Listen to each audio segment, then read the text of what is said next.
This program features live coverage of an African safari and may include animal kills and carcasses. Viewer discretion is advised.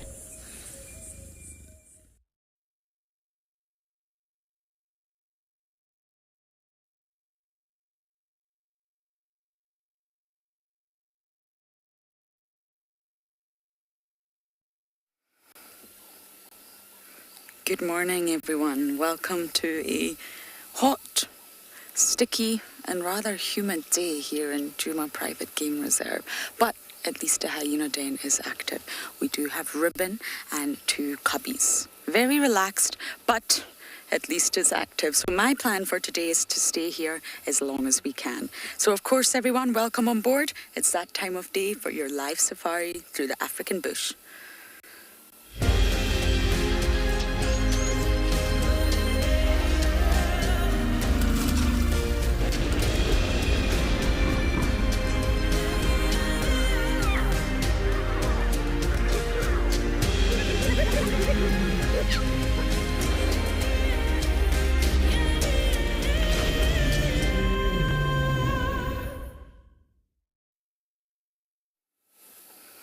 Glad you're on board with us, everyone, and I think Ribbon is too. Would you look at that? She's still looking rather skinny, though, I'm afraid. It doesn't appear that she's feasted at all since we seen her just yesterday. But she may have had something small, of course. She may have snacked along the way. So, my name is Lauren, and it gives me great pleasure to introduce my new cameraman. What's your name again? David. David. Darby. Oh, okay. I have Darby on camera. He's back in Djuma, everyone. So it's very, very good news. And he's overjoyed to see 3 members of the Djuma clan. Now, let's watch Ribbon. She's limping. Let's watch how she moves. I still don't understand why she's not had some food. But let's just watch her mobility right now and see how well she's walking. So, of course, before I forget, this is your live safari. Please do talk to us. Send in your very interesting questions, your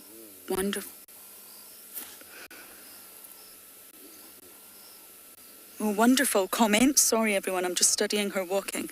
She's definitely a little bit better than she was the other day. Clearly still limping, though. So use the @FC on the YouTube chat, #WildEarth on Twitter. You can head over to wildearth.tv/explorers and kids. Most importantly, you send your questions via email, and the email address is kidsquestions@wildearth.tv. She's walking off, isn't she? So of course, since Ribbon is leaving, that means we must leave. There's no other adult at the den that we can see. They could be off in the thicket, but we must leave the little cubs now. And in case any of you missed the sunset safari last night, we had Corky. So it's good news. Corky is alive and well. So I'm going to say goodbye to these little spotted cubs for now, and we're going to send you across to Kim with her spotted cats.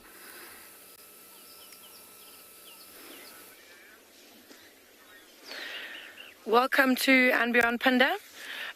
We have come back to check on these 5 cheetah cubs this morning, and it doesn't look like much has changed. The 3 zebra that we were with last night, or there was this back and forth going on last night, are still here. And it would appear that the back and forth has been going on for the entire night. They're pretty much in the exact same spot where we left them. Cheetah are just lying around, but the zebras, as you can see, are kind of skirting around them, keeping their eye on them. I'm Kim, and behind the camera we've got OD. And yeah, I think it's going to be quite an exciting morning this morning. We weren't sure of what we were going to find when we got back here this morning after last night. I definitely didn't think the zebra would still be around. I thought that they'd maybe will have given up at this point. But as we can see, that is not the case. We've also been chatting a little bit about how these cheetah are hungry. They've got quite skinny stomachs, and if they are hoping to hunt at any stage, they are not going to be able to do that with these zebras around, because has blown their cover, and any animals around them or around here will know that there's a predator in the area because of how these zebra are acting. We're going to stick around here and see what happens. It does look like the cheetah are starting to get a little bit more active. But we're going to send you over to Andrew and his waterbuck.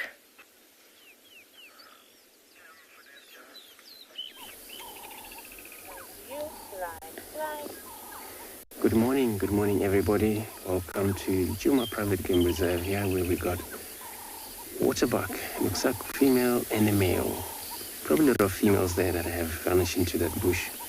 But this male has been following them for quite some times now since we got into this position here. And looks like it's probably checking for the female status. My name's Andrew. On camera this morning I have Simon. So we came to check Gary Dam, just the beginning of a drive here, just to see if there's anything around. But seeing that, it's quite not quite a lot, but an antelope in this area. Well, we're just going to check, because I know for sure was a leopard. Dingana that was headed, would assume that he's headed towards the dam here from the eastern side.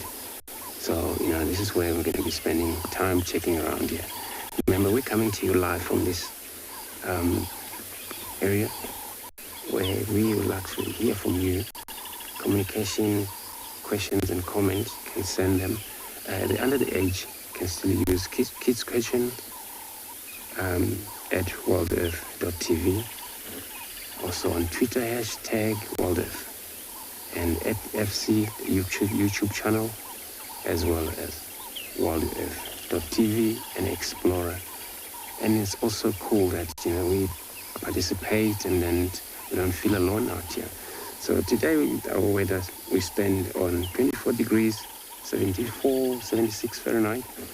Cloudy, I believe if this is going to be like this the whole entire day, I think it's going to be the best for us, also for the animal. They can still do their movement, but also we can do our thing, which is to, look for them, find them. So I'm going to check around here, see if I find anything around the dam while I'm sending you over to Mike with his Impala.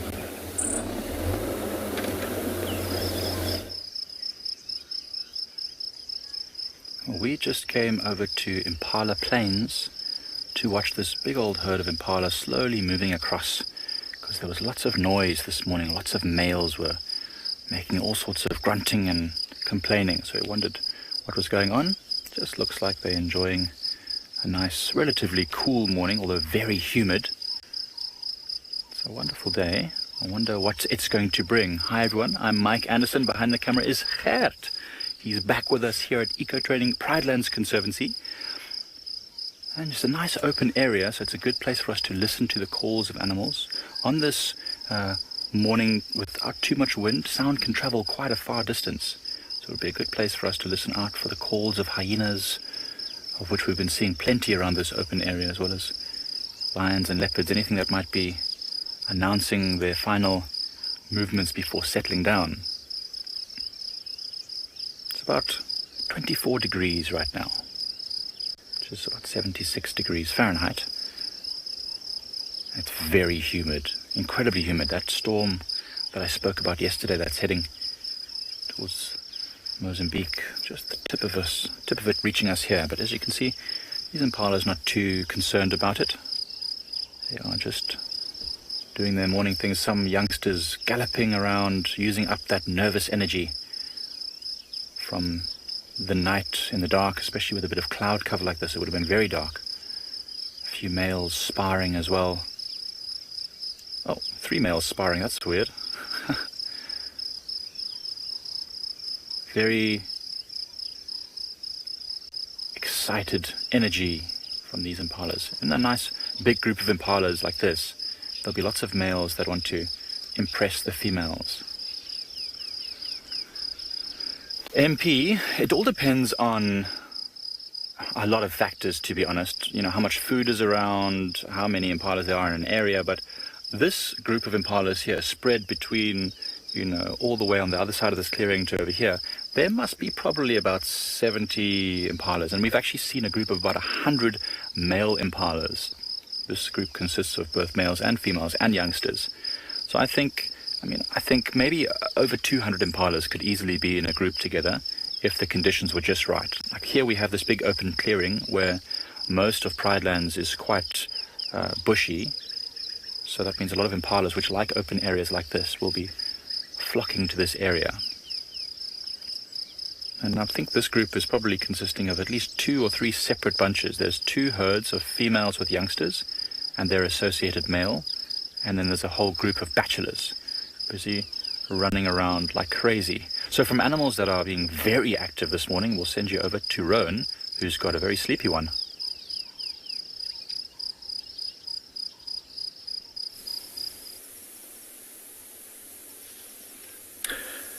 Morning everyone and welcome to Anbianigala.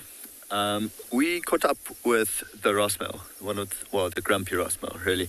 He had quite a busy night. They've been roaring all night long from Open Camp, and then we found his track at Tented Camp coming in a westerly direction and managed to find him about 5 minutes ago now, but as you can see, fast asleep. My name is Rowan, and behind the camera we've got BK. Morning everyone. And yeah, you're on Anbianigala. Lovely morning though. We've got a bit of cloud cover. Our plan for the morning was actually to go look for the Birmingham Pride to see if they've come in. And so of course when we drove out of camp and we found his tracks and the tracks coming in this direction, we popped into the riverbed, drove the riverbed, nothing crossing over the riverbed, and as we came out of the riverbed, found him. His head was still up, but then as we parked, he just put his head down, and this is him fast asleep. So I don't think they ate last night. Judging by his breathing, it's quite calm and slow, so it doesn't look like they killed anything last night. But the night before, we know they had a carcass. It'd be interesting to know what the rest of the Birmingham Pride is up to, where he left them. Could be that he heard different males calling from further west, and he was moving in that direction just to make his presence known, also roaring and urine spraying. But I kind of think he found his spot for today. So later on when the sun comes out, he might move just a little bit further west. There's a nice little riverbed on his left, actually behind him, that he might move into. It will keep him nice and cool for the rest of the day. I think this might be just his spot. So we're going to let him sleep for a while. We might return in a bit. But for now, we'll carry on further east, look for the rest of the Pride. I think that would be our plan for the morning.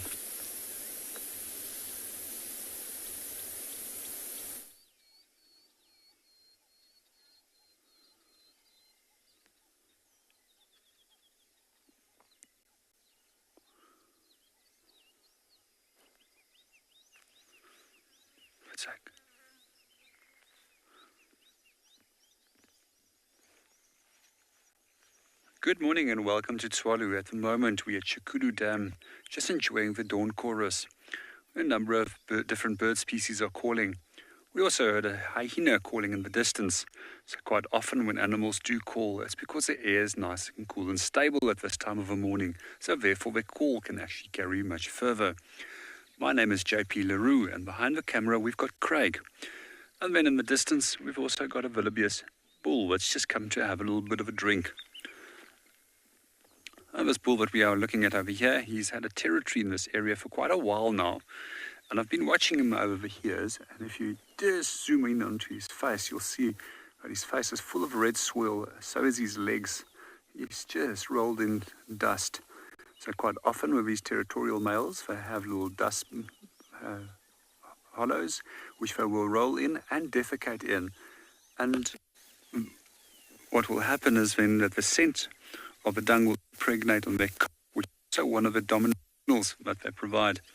I've quite often watched this guy coming close to this waterhole, and when any other wildebeest bull comes close by to come and have a drink, they're immediately chased away. Especially so when there's other breeding herds in the area. So our plan for this morning is we're going to continue from Tswalu Dam. We're going to see if we can relocate on those bat-eared foxes that we had a few days ago and go and see what they're up to.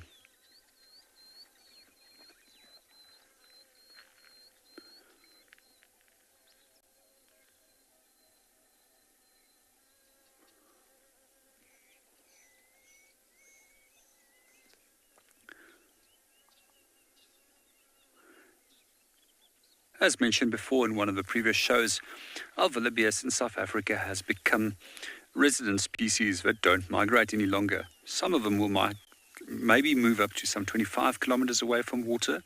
However, the territorial males will almost never leave their territories. Unlike in East Africa, where they will have mobile territories and migrate incredibly large distances.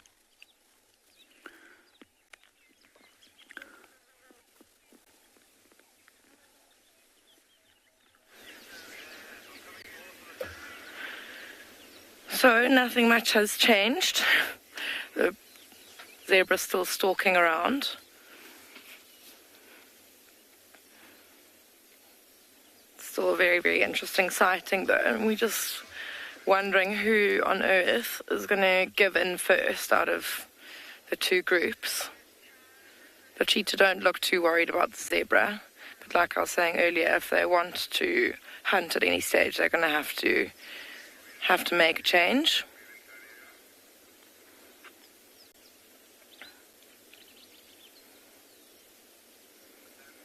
Because actually the way we found these cheetah this morning is that from quite far away, as you can see, it's quite easy to see the zebra and the cheetah are much lower down.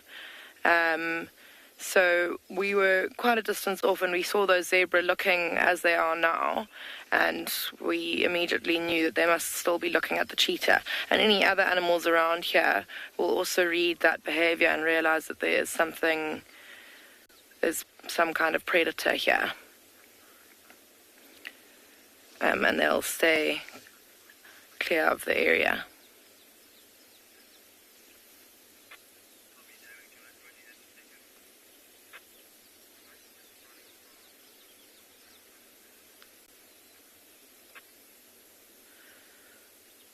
Quite interesting though, because even these two zebra turning their back on the cheetah, which is quite interesting.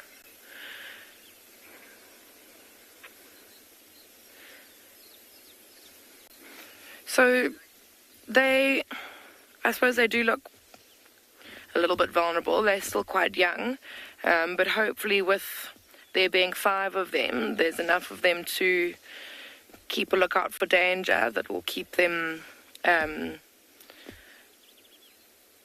they'll be alert enough to kind of keep themselves safe and out of harm's way. They're just going to have to develop their skills and grow into big, strong adult cheetah, hopefully. But at the moment, because they still are quite young, only 10 months old, they do look a little bit vulnerable.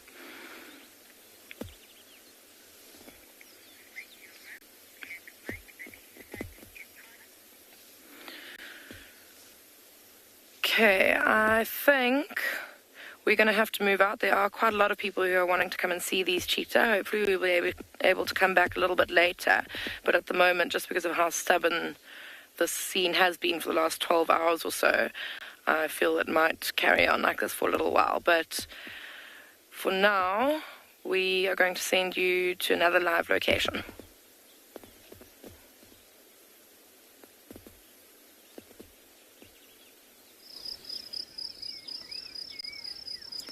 Like a gladiatorial arena, these impalas are relentless in their sparring. Especially in the dust, it looks quite epic. They're using this open area on that cleared piece of land that's being rehabilitated to be able to fight without tripping over any sticks or stones or hurting themselves.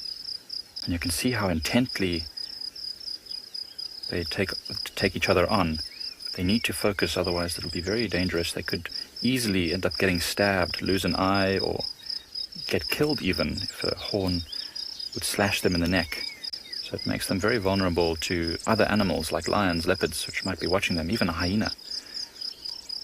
So they have to do this when it's nice and open. Now it's not the rutting season. These are quite intense sparring matches. They can get quite intense, but essentially there's no real outcome to this. They're just practicing. Only in about March, April, May sort of time do they really start to fight with the intent of winning dominance over females. That is our radio. So one of the other guides is out helping us look for whatever might be around on Pride Lands today.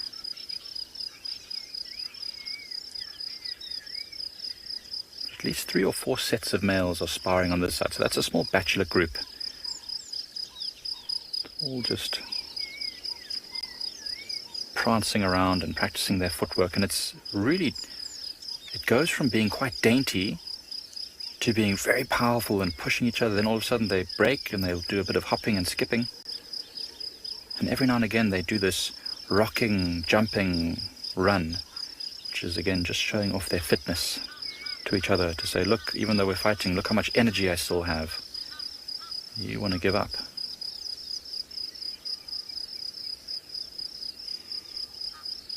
And this is probably also helping them to gauge each other. Now, of course, they can smell each other and they know who is who.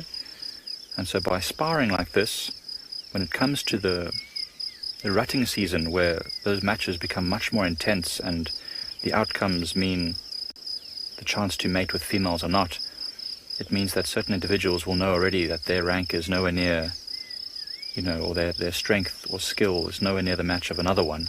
So they'll just avoid that fight in completely. So while I'm enjoying this, we'll send you over to Lauren at Jimmer.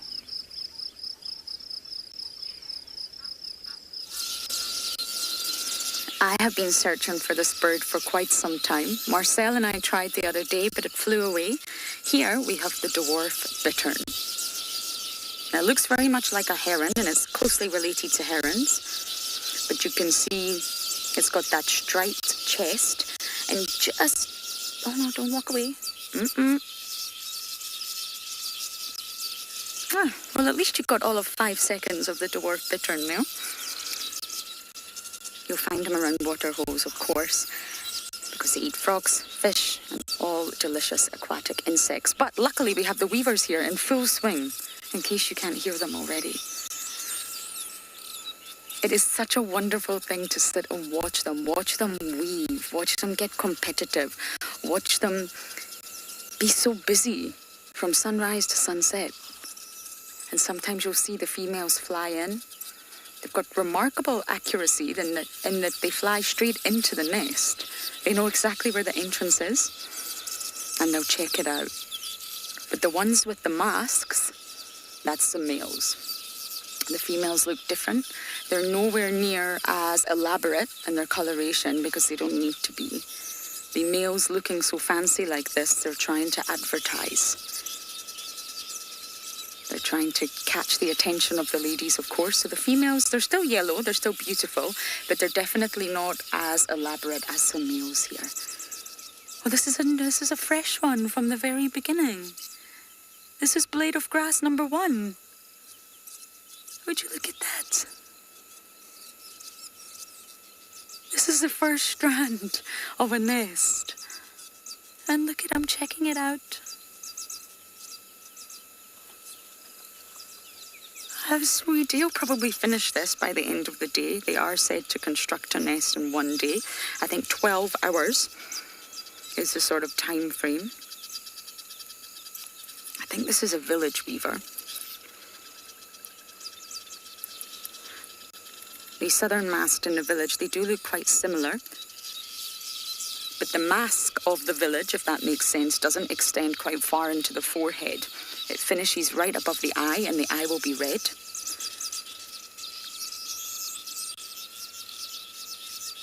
Oh, would you look at that? It's not even 6 in the morning. The sun is up, and this male is getting busy to start his day making a nest.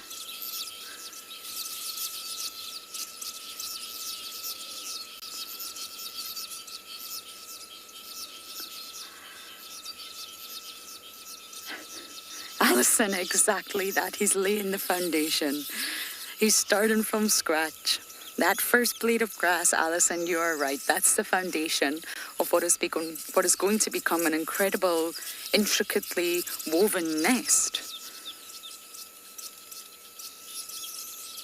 That's the very start. I don't think I've seen the very start of the first blade of grass before. I see new nests that are the sort of ring that look like the swing. But I think this is the first time I've witnessed that very, very first blade of grass. You see what I mean about the mask? It cuts off right above the eye. It doesn't extend into the forehead, if you like. I use the word forehead loosely.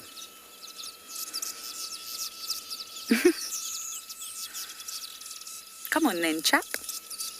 You need to get busy.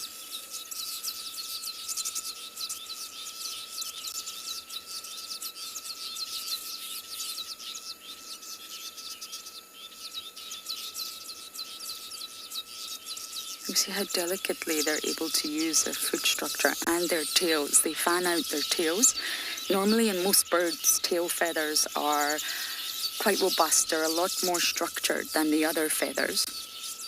And they contain a lot more melanin. Normally they're darker in most species of birds. Melanin helps reinforce the tail feathers, strengthens them, and it just helps them to balance.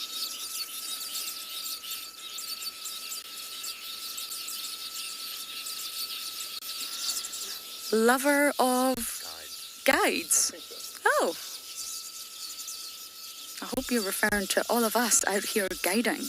That is a great name. What a winner. You're asking, how do they remember their nest? Birds are highly visual. They also do have a keen sense of smell. So I imagine there'll be a little bit of scent, but just like they can navigate the skies, they're obviously... Oh, hello. It's Ribbon. Hi, Ribs.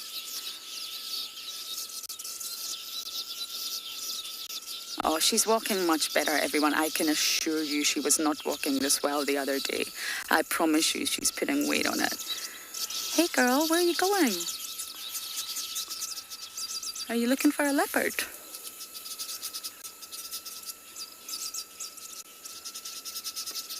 She's very, very skinny for sure, but she's putting a lot more weight on it than she did the other day.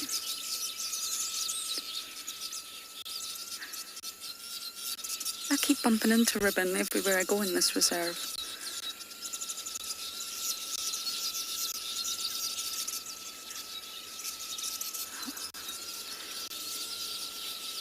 I wonder what she's looking for. She's clearly smelling. But you know, hyenas can also sustain on frogs and reptiles. If she comes across a tortoise, she can easily just snack on that. It's not the large sort of species of prey that she always has to go for. That might be easier right now in her condition than actually trying to hunt a scrub hare.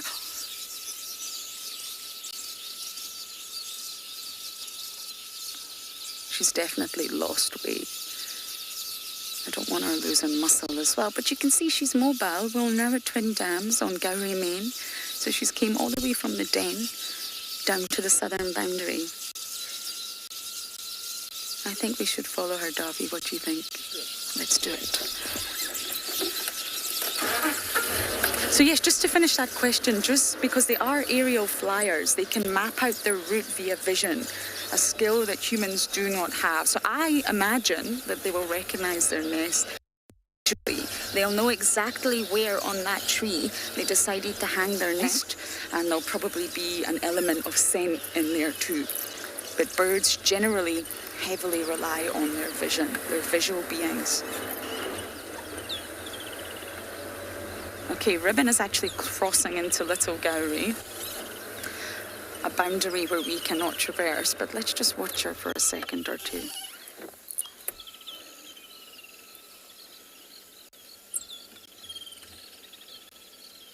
I hope she finds a good meal today, I really do. She needs it.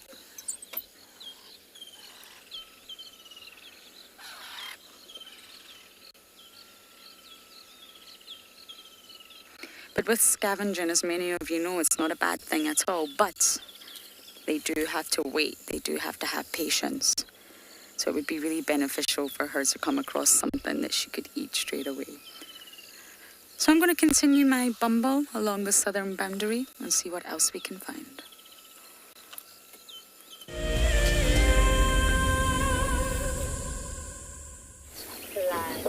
You can stick with. All right, thanks so much, Lorraine. So now we actually continue around here. And actually we're trying to do as much as we can, but we're on a track of the male leopard. We think it could be that Tingana. And walk past now, there's tracks, Galago, Pan, heading west, which we're going to stick with it, see how far it went. So we're looking at a tree over here, which is, if you look in the background, all the rising ones. This is in the western section. We're all now, I think we started this morning with, it actually was cloudy and it was promising that it's going to be either drizzling or we're just going to hope that it's going to be still stay like this for the entire day. So in an area where low fill, there's quite a lot of unique, all different bushes around here.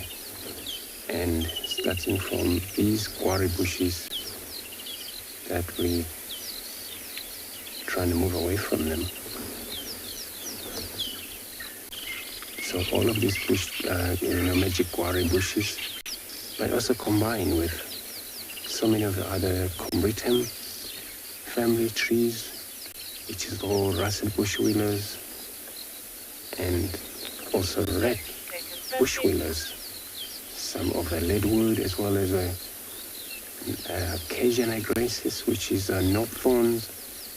And that's why it's covered. It's always tidy cover in this area. Tall grasses. So I'm gonna move on. Hopefully we get luck with our Tingana.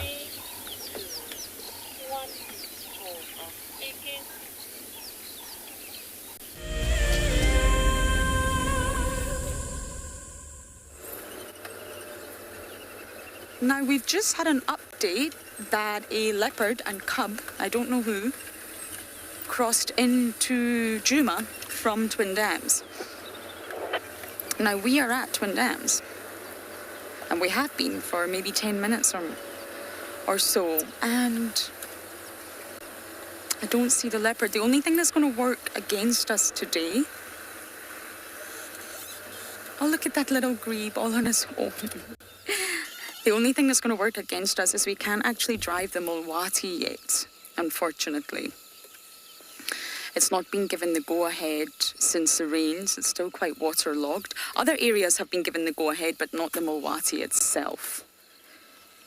So we have to scratch around here. I wonder who it is. It could be Sibui, I would imagine. Could be Tandy. Yeah, I think those are our two options. But we've been here the entire time. So I think that's my mission now. Davi's desperate to see a leopard and elephants. So those are my two missions. And underwater, I think this is a little grebe. Yes, it is. A very small little bird, but one of my favorite calls. Can dive right under the water. Excellent scuba divers. And they don't need any equipment.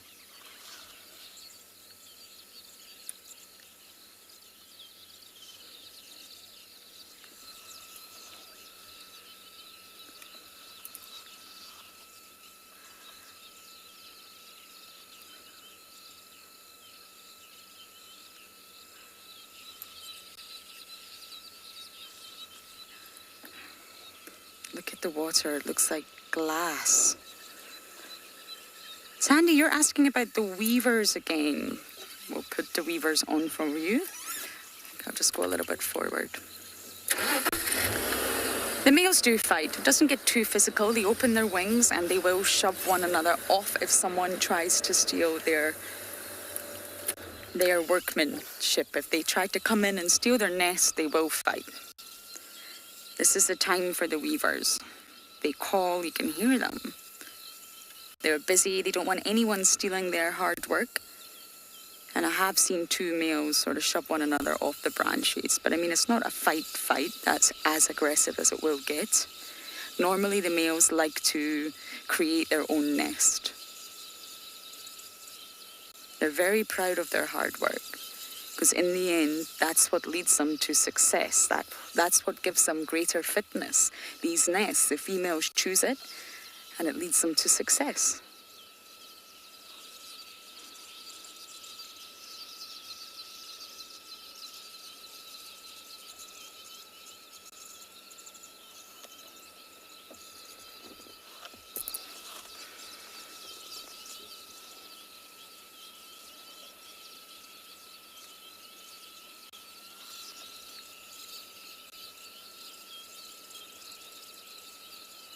Okay, now I'm going to scratch around Twin Dams and hopefully find a leopard. But for now, we're going to send you down to Tswalu with their giraffe.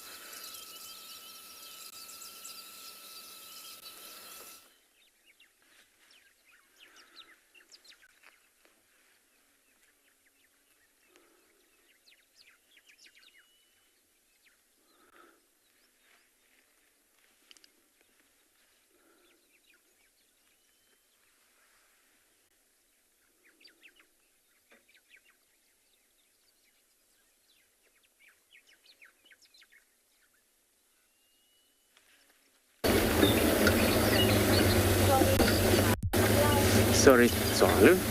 So we're still on a trek of a Tingana, but now he's actually going west. So on actually driveway here, Viatela X is heading west. It's very interesting. So I just want to keep following him. Tracks here. So, but I think it might maybe cross to the west if he hasn't changed his directions. And this is all last night, so, but we started from where he was last. Thought guys have seen him moving west, so we knew exactly that's him, because the tracks was on the eastern side of Gari Dam coming west that way. And then we'll probably miss him last night somewhere where he probably take it easy, grooming or just lying flat, conceive a little bit of energy to get moving again. So it looks like it moved actually quite a lot, but it looks like it. So it's been a lot of also on hyenas tracks on top of his tracks. So it's probably midnight though, these tracks. And then what is interesting is that Lukumuri was seen yesterday just off the boundary, the western boundary there. And then I'm not sure where he went from there the whole night. So we're gonna work the boundary. If he crossed to Sumambile, Tingana, then we're gonna cross, follow him, finding out what has happened. Because it happens maybe if he delays, then maybe he kills something. He's probably feeding on something around somewhere.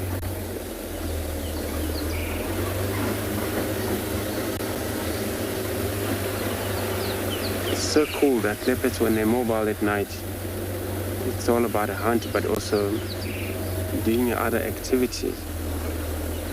You know, checking the territories, and checking who's been there in the presence of a female, where we know was Zulu around here yesterday.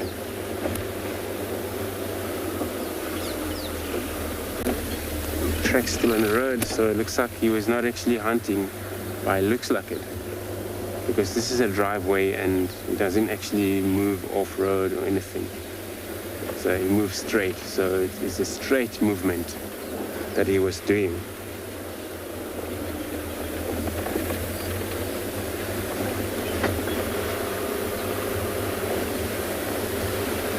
But yeah, I would like to see him again and just to enjoy his healthiness,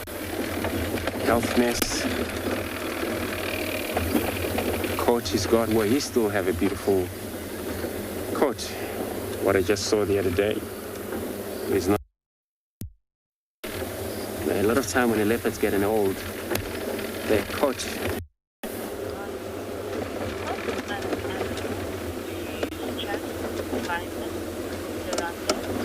So Liraja, morning. So you want to know what other animals we use tracks to find them. So, you know, animals in general.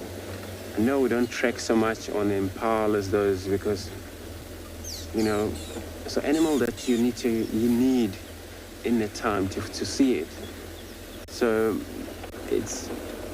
that's where you started from, finding their tracks, which means that also the buffaloes, you know, you can use their tracks to find them. Animal in general. So only depend which one you want.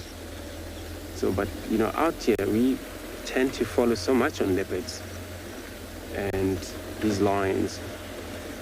And I think it's because they're harder to be seen. So they're actually very sneaky animals, and they're so small. So it's not easy to see them from way distances. Where then you need to stick with their tracks. Make sure when a track's cut off the road, then you know. Like right now, it looks like our track's not on the road anymore. So we have to see which direction that cross to, so that we can take another road. So which is very important. There we have a wildebeest right straight ahead in front of us. And it looks like a male wildebeest.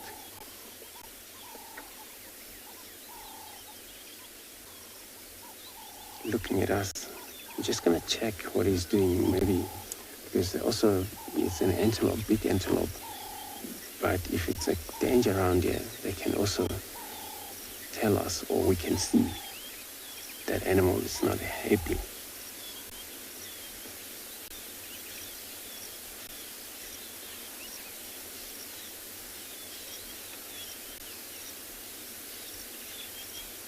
So blue wildebeest, more especially males, where they will isolate themselves, especially the dominant male. They actually are highly territorial. Seeing him like this, looks like it's only by himself. Only to tell that he's a male is very dark compared to the females, where the females are not very much that dark. Where all male and females then, they carry horns, they grow horns. But you pick up male amongst the females then, looking at their color. King, will this wildebeest ever charge at you? King? King, so you're asking if wildebeest ever charge? No, not really. They're not actually that kind of animals. They're so cool though. They mainly walk away from any presence of human, unless if they threaten, if you corner them. Even in those impala, we know they're not dangerous to human. But if they don't have a way to escape, and they all run to you, this horn will actually damage you. But yeah, they wildebeest, they're so cool. Not this species, they're not actually so mean. Black wildebeest though, then if you play around where they have their calves and things like that, of course those ones will probably charge you or trying to get you off the side. But blue wildebeest, they're cool animals. We out here we only have a blue wildebeest. And sometimes what's happening here with the wildebeest, you know, male, so he establishes on range territory area where he calls his spot to be, and he maintains that. By defecation also has a kind of oily on their neck position, bodies, and probably those glands, those actually you would rub them against the wood, and there's actually left a message behind. Also, when they defecate and roll in the ground, if you ever come across this disturbed ground, you would think, oh, but yeah, it downed by the wildebeest. And then it's actually attract the females because now he's alone. If the female ever look for him, which is the usually female has to look for him, which is very interesting on this animal. And they don't spend time looking for the females, and they have to wait within their territory range where they now have to hope for the female to return back to their home or territory range. A lot of time the female right now, they all have their babies. There's no mating season. When you're up, with Lauren and her people. So I'm gonna try to find out where that leopard finally off to. I'm gonna be sending you over to Lauren.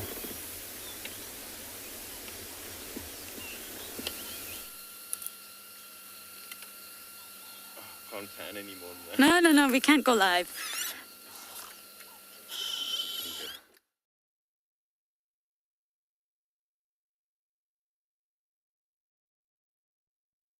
The leopard, because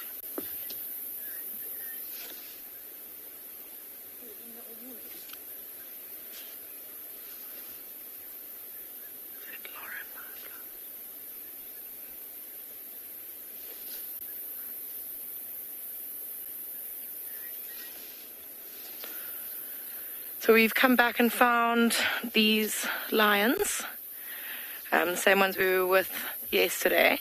Looks like the mothers aren't with them, the two lionesses. It's just the 5 youngsters.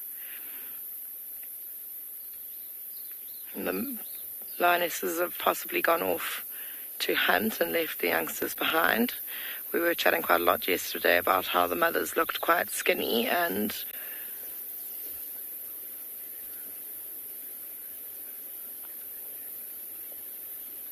yeah, and the cubs were quite fat still, so I think that they may have decided to go and hunt.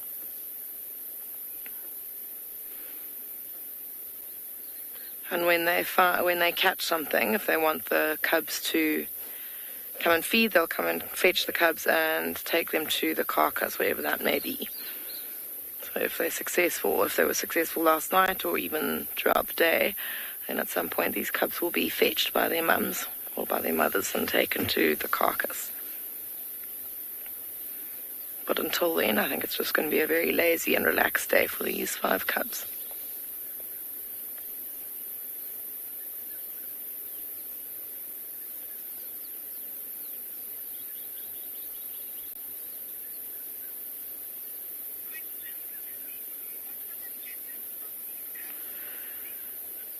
Lizzie, I think that there are 3 males and 2 females in this little setup.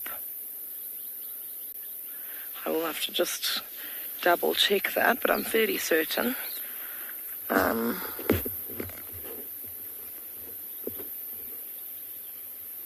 Those far 2 who've got their bums to us can see 2 sets of testes, so that's 2 boys definitely. And then these 3 lying a bit closer, I can't see under their tails, but of the 3 of them, the one on the far left looks quite big. I think that might be the 3rd male, and then these other 2 females.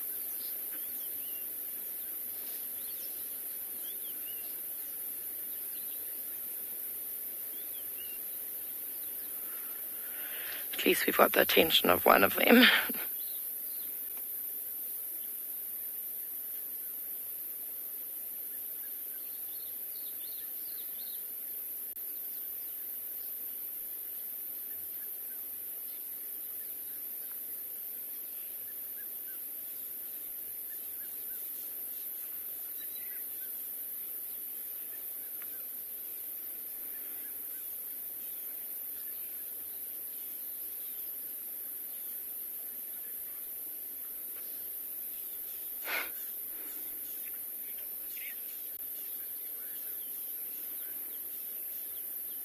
We might have his attention, but we definitely don't have his interest. He looks very, very bored with life and us being here.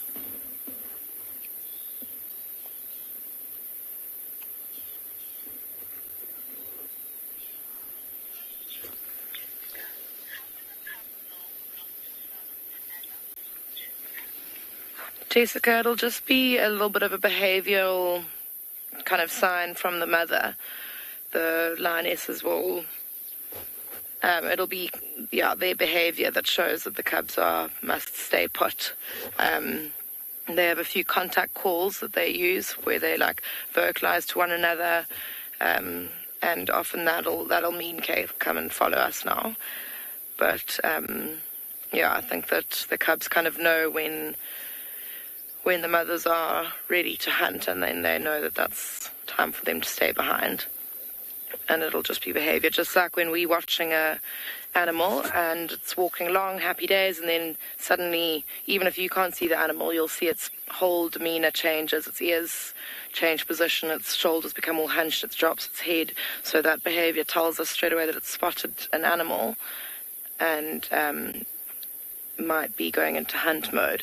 So it'll just be those subtle behavioural traits that'll tell these cubs that the mothers are off hunting and that they must not stay behind.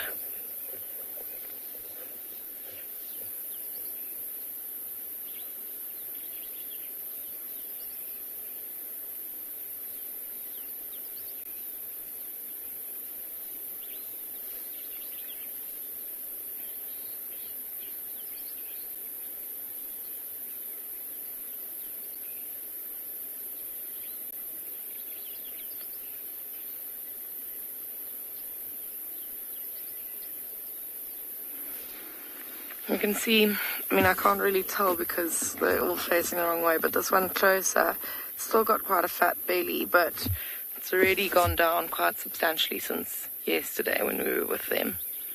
So I think that if these lionesses do catch something, the cubs will definitely indulge. I think we're going to leave these lions. I think they're going to carry on sleeping, but there is a third big cat that's been found on Pinder this morning, and we're going to go and see if we can get a look at that. But we'll send you to JP with his bat-eared foxes.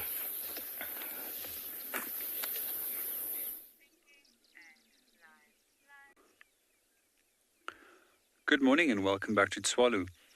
We've just relocated on the bat-eared fox cubs.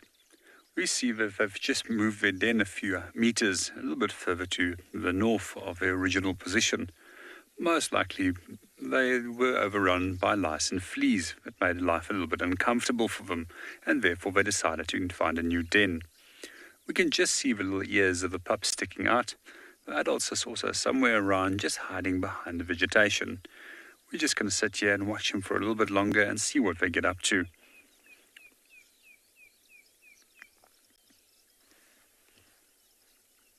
Ah, there we go. One of the pups has just come out of the den. And with Mom not being around, they're back into the burrow.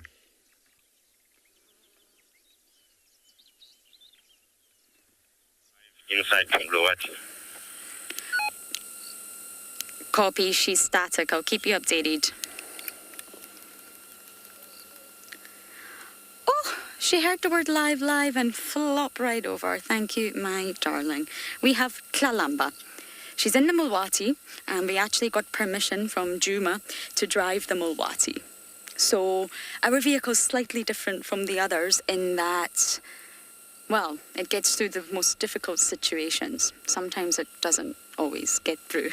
But we always get asked to follow the animals because our vehicles are a little bit tougher. So we tested the Mulwati. It's still quite waterlogged, but it's doable. And look who we found. Davi is overjoyed. How happy are you right now, Davi? So happy. He's not seen a leopard in a very long time. Tswalu, of course, they do have a population of leopards, but it's just not easy to find. They're not all princesses and dukes and species that love the camera. This must be the most perfect spot in the Mulwati to lie, I believe. The luck we're having with this cat right now is unbelievable. She doesn't look too full, which means maybe she did not kill last night, which is surprising. Look at that perfect tail. But I did hear a leopard crossed from Little Gowrie with cub. and Kalambas in the area. I don't know if that was entirely correct. So I was actually looking for Sibui or possibly Tandy, and we come across Kalamba.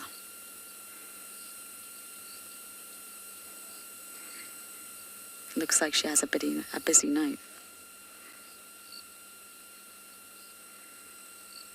She's my Christmas cat, 2 years in a row. I think she's appeared on Wild Earth 4 years in a row on Christmas Day, I believe.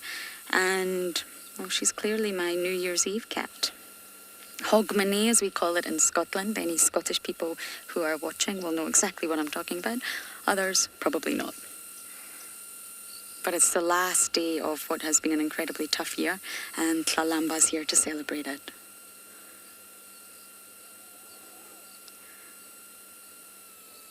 Incredibly relaxed. And your daddy's around too. Tingana's believed to be on the property, or at least he was last night. Our luck has changed with the leopards recently. Couldn't believe our luck yesterday on Simbambili.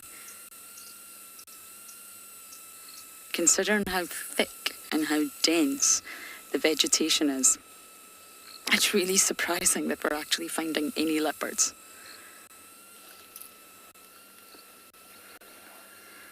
So we're going to sit and enjoy our time with Miss Kalamba here, and we're going to send you guys across to JP with his bat-eared foxes.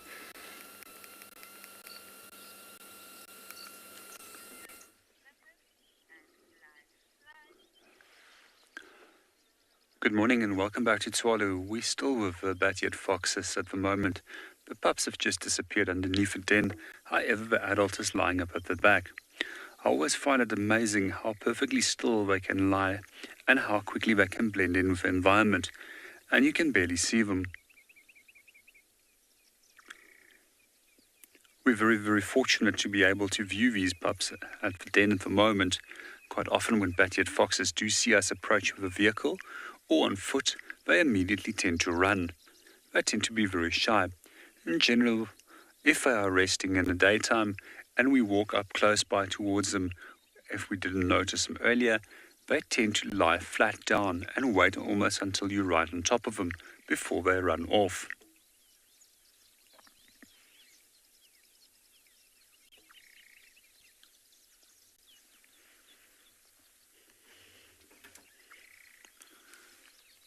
Second pup has just made its appearance.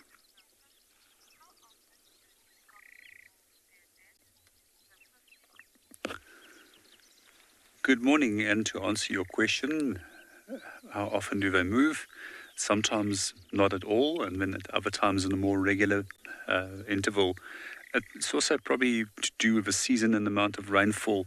It's also possibly that the higher rainfall that we've received has led to more parasites that can bother them, and therefore they've now moved it. But as far as I know, they've been stable here now for the last 3 weeks in the one den before they've moved to the second. Oh, so cute. A little one pup is watching us.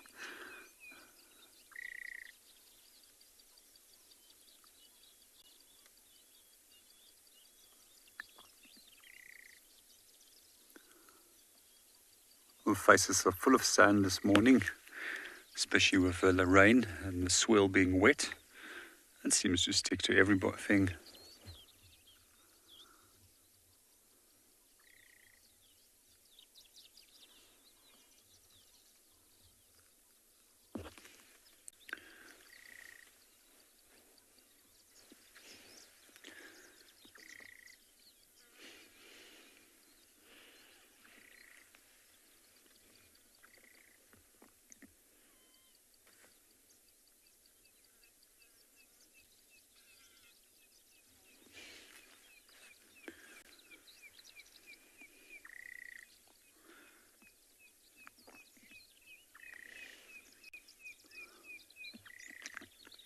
This is a third pup that's made its approach now. It's slowly also coming out. We hope that they're all going to come out in full view.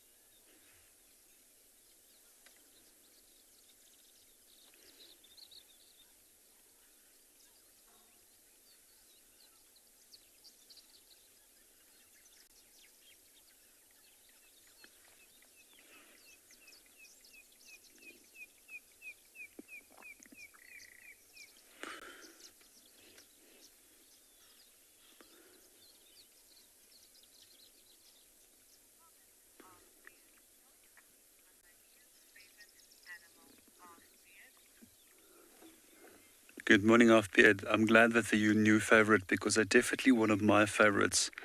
And I always love watching bat-eared foxes, especially if we can find them around a den.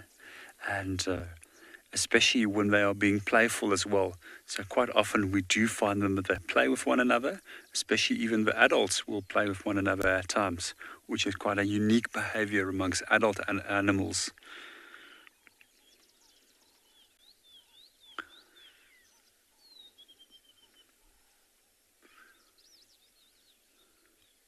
I just also love watching them when they're feeding as well. Very peculiar way of feeding with their head down to the ground, ears very close by to the ground, listening for insects and things that's underneath the ground. Dig, dig, stop, feed, and they continue that whole action the whole day as that you're watching them eating. So generally in winter, we tend to find that they are more day active, where they will feed on termites, compared to our summer months where our termites become only active at the coldest parts of the night. We also see that with species such as aardwolf, aardvark, and pangolin, which main food is all termites and ants, that they become only active in the coolest parts of the night, which is normally here by 2 o'clock, 3 o'clock in the morning. However, with cool winters, all these animals tend to be more active in the daytime because of the termites starting to feed much earlier.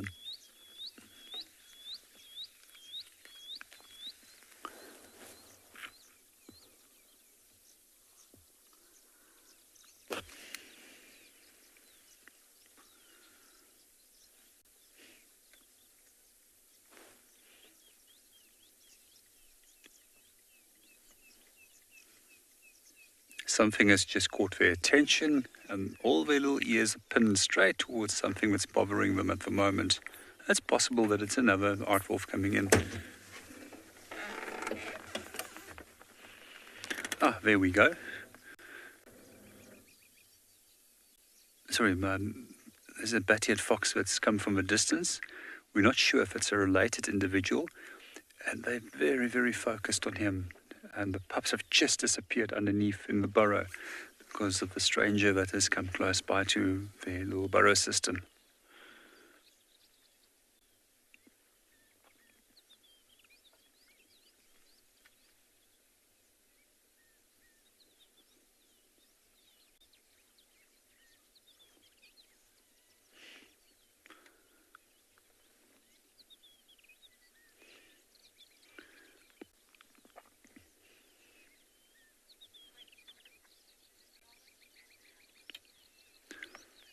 In the meanwhile, we're going to stick around a little bit longer over here, but we are going to hand you over to Lauren, who is currently with a leopard.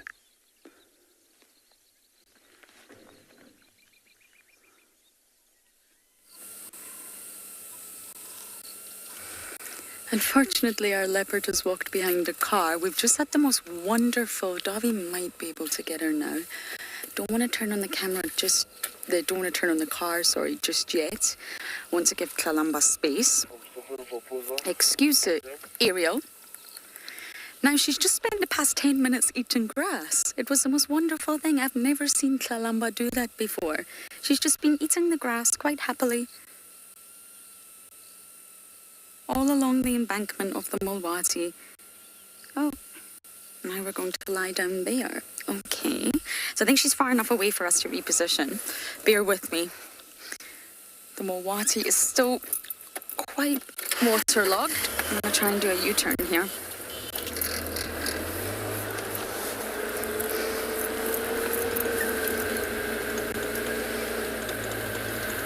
None of the other stations want to join us. They're worried they're going to get stuck. So hopefully she won't continue all the way north in the Mulwati. But it's definitely drivable for us, that's for sure.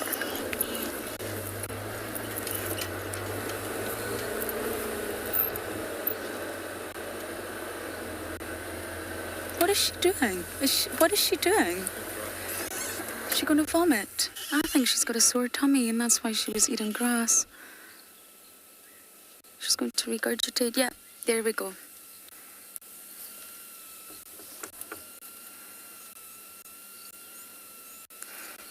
Well, that was lovely. I see my dog do this regularly when she's got an upset tummy. She'll eat a lot of grass and she'll end up bringing that grass back up. And it's just a pile of grass. I mean, there's no other substance to it.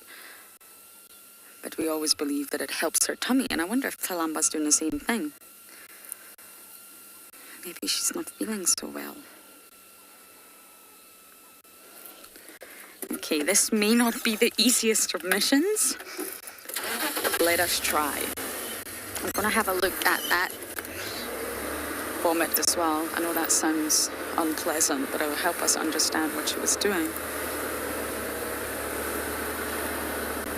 Yeah, it's just a pile of grass. It's exactly the same as what my beagle does. Do you see that, Dobby? Just here. It's just grass and saliva, really. That's what she just brought up. Okay, we need to keep up with her. The vegetation is so thick that we could easily lose her.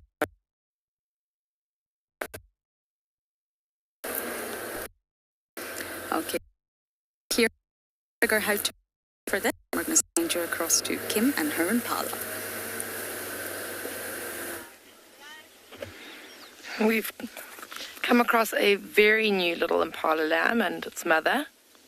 You can see that they are separate from a herd, and often impala not often, they do leave the herd when they are ready to give birth, and then they go and give birth in a thicket somewhere where they feel nice and safe, and then after a couple of days they'll rejoin the safety of the herd.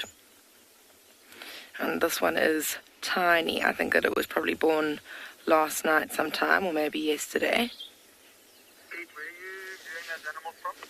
And the mother still has kind of, like her tail looks like it's a bit matted with dried fluid, maybe from the birth. So you can tell that it is quite a recent thing, as well as just how tiny that baby is. It's a little bit of a late one in the season. Here on Pinda, the lambs all started dropping. I think the first one was seen on like the 2nd of November. So it's almost 2 months later. And although the bulk of them will all be at the same time, so in the month of November they were pretty much all, that's just when there'll always be a few late births. Sometimes even up until kind of February you'll have one just very, very late. And this one's kind of a little bit late as well, not very, but just a little bit behind. That does kind of give it a little bit of a disadvantage to the survival of the youngster.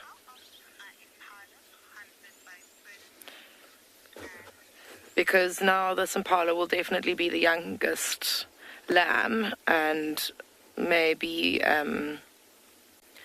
the focus of predators. If predators do try and hunt a herd of impala, they'll always look out for the weakest or most vulnerable.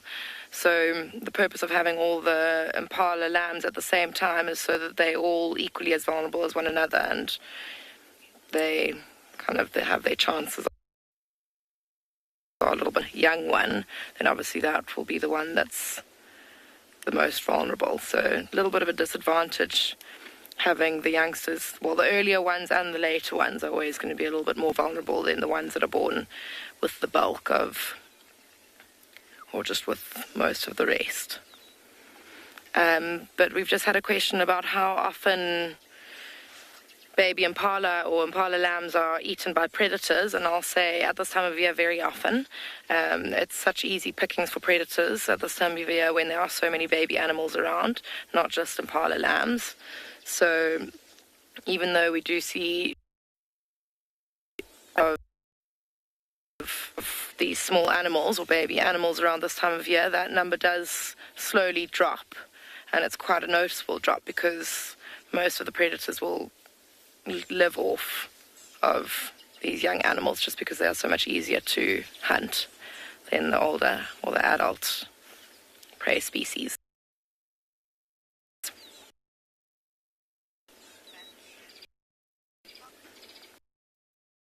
There's bat-eared foxes, which I'm quite jealous about, so we're going to send you over to him, and we're going to carry on making our way to this leopard.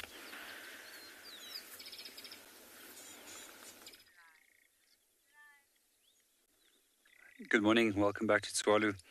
We're still with bat-eared fox Pops. She's just a bit cautious to see what the other fox is up to. In the meanwhile, we also have noticed that the little pups were coming up to her on a regular interval for being groomed, and she was busy cleaning them, removing all the parasites off their coat, nibbling away. So, shame, these guys must be full of lice at the moment if they're so keen for her to come and groom them. So quite often we see animals, young animals, coming to adults to groom them, and we also sometimes see animals grooming themselves. And the action of some areas is obviously hard to reach, and then somebody else needs to help you. So quite often we see that a lot of social animals will groom one another in aid of reducing social tension, to remove parasites, but also to build a bond between individuals. Here she's back again.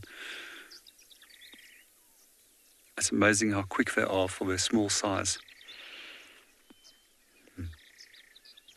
Here we go.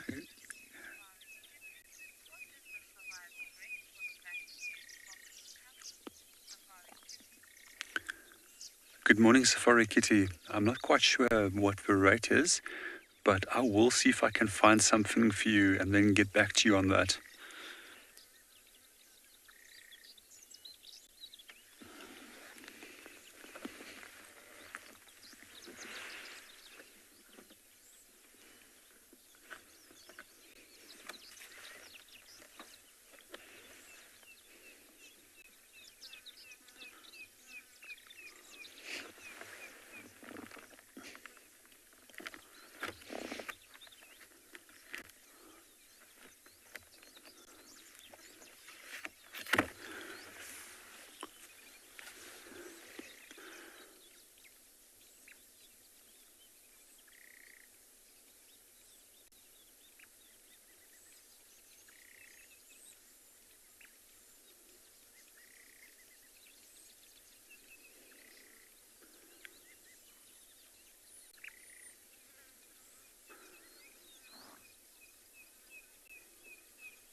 Good morning, Zay. To answer your question, yes, they do.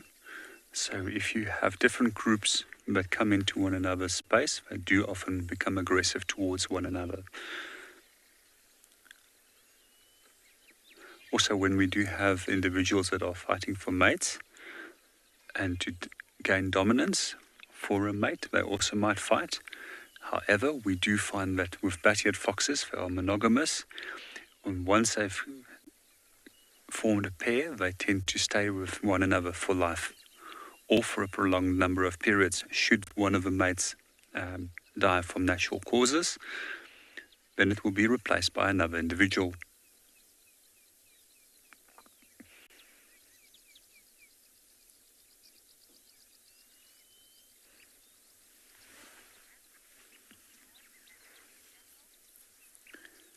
We're going to stick around a little bit longer and see what these foxes get up to. But in the meanwhile, we're going to hand you over to Rowan, who's busy viewing a jackal.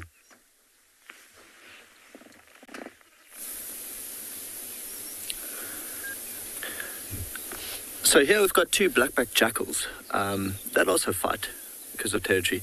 And it's interesting, these two, we're in an area called Devonshire Clearings. You can mostly find black-backed jackals in a clearing like this.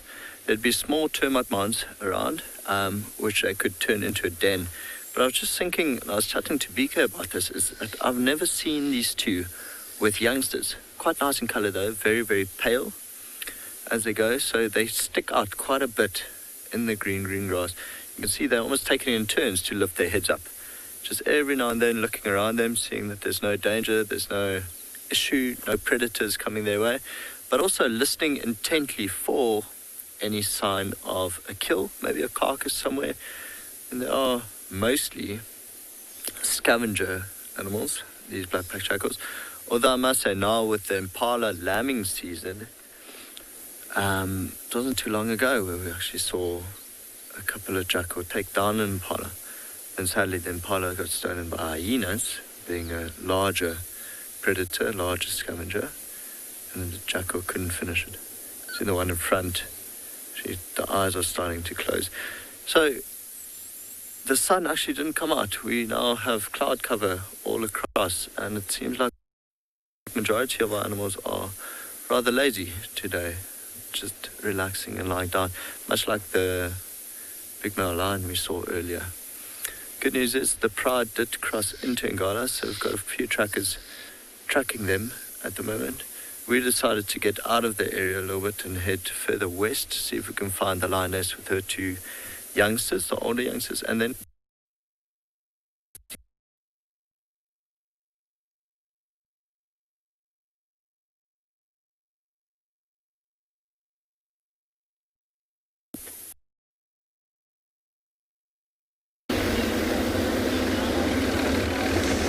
Sorry about that, Ngala.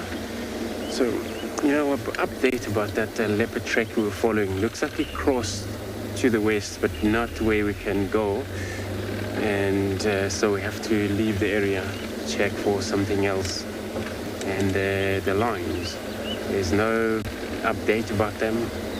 And then looks like we checked also the border where we were told they might come in from, but then they didn't actually come into Djuma.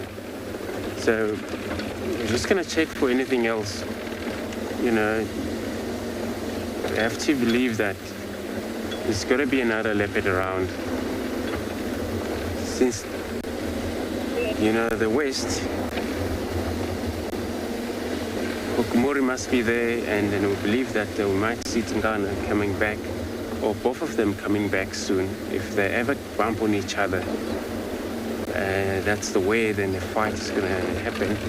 We're going to push one another, and it's possible that we may see them sometimes together,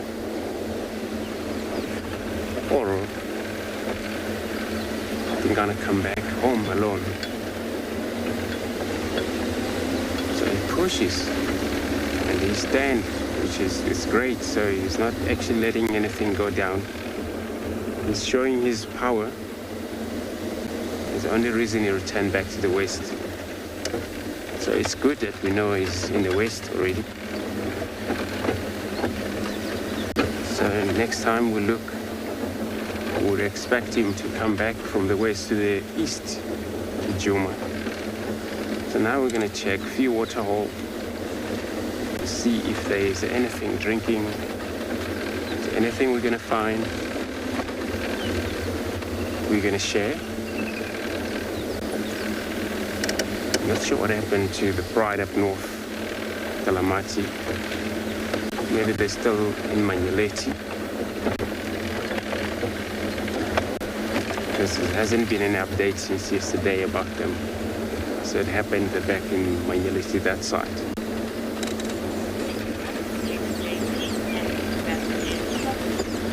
So I'm going to go into one of the dam here and check. I'm going to be sending you over to JP with these bat-eared foxes.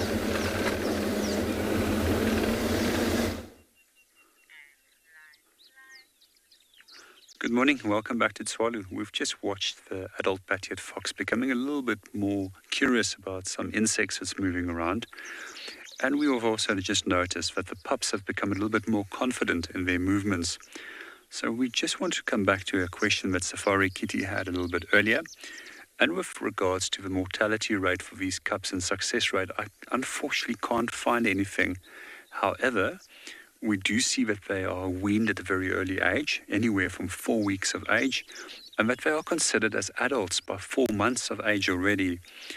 So just in general, their lifespan, they can reach an age of approximately 9 years in areas where there's low predator pressure on them. I have found in the past that a number of other predators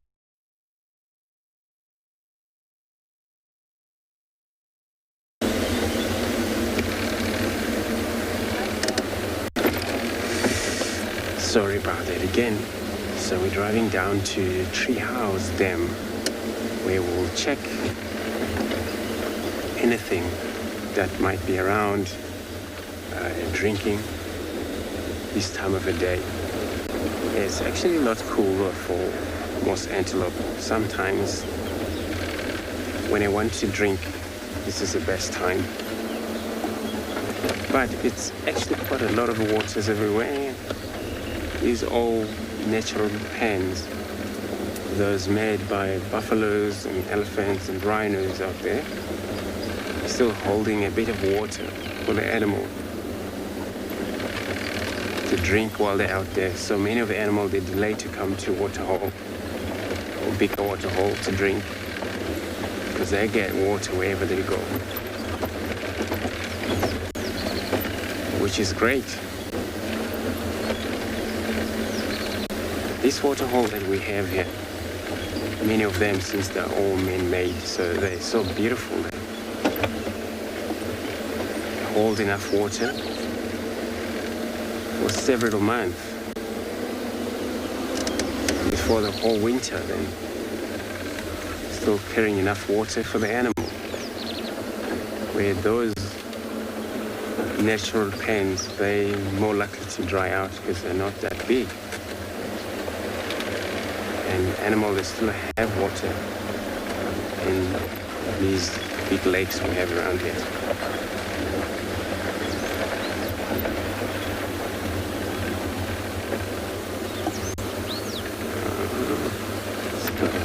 The dam now. Just going to check on the edge of the water if there is anything. And except for the Egyptian geese, you see Simon and the nest right on top of the tree.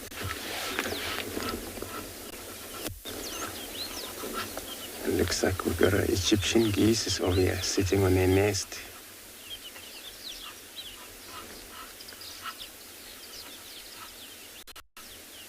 There it is.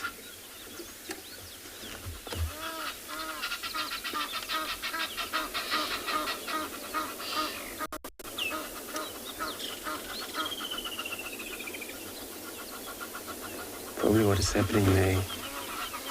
So they always pair in pairs. So they're just going to go down. But I'm not kind of sure. This is actually, I haven't seen them down there, up there in this tree there. So it happens maybe they're trying to check in if they could use as a nest, or it looks like for me it's belonged to the buffalo weaver. So I'm going to move forward because you heard the sound they make. So female, she's the one that's making a lot of noises. So female, they go kind of like a lot of air coming out of her tongue and like hissing sound that the male is making. So there's the only way to distinguish the difference between a male and a female when you're looking at these birds. Otherwise, more likely to be the same than male and female in color.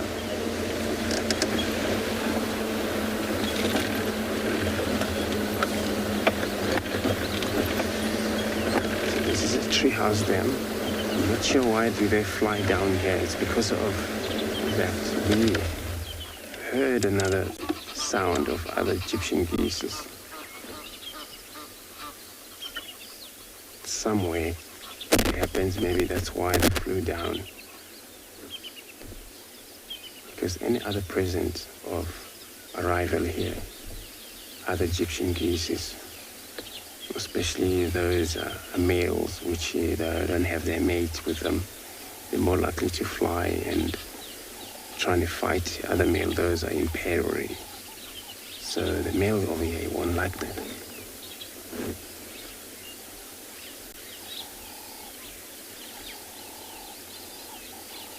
And as you can see there, looks like feeding on a grass seed moss. They are vegetarian.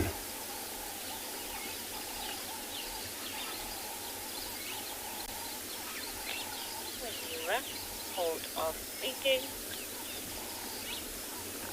So I'm going to take another moment here, see if there's anything come to drink.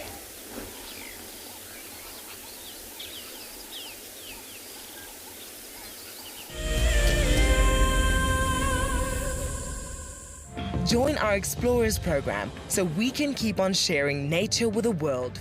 For a monthly subscription, you will have the opportunity to win fantastic Wild Earth expeditions, have access to an animal identification app, receive weekly highlights from our shows, and much more. All the money will go to keeping these live safaris on air, which in turn connects a global population with nature. Wild Earth is launching our brand new Explorer program with an opportunity to win a very special Wild Earth expedition. The lucky winner will get a behind-the-scenes Wild Earth experience at the magnificent and beyond Ngala Tainted Safari Camp. The prize includes a 3-night stay for you and a friend with a chance to sleep out in the unique Ngala treehouse. Become a Wild Earth Explorer and stand a chance to win this and many other prizes. Terms and conditions apply.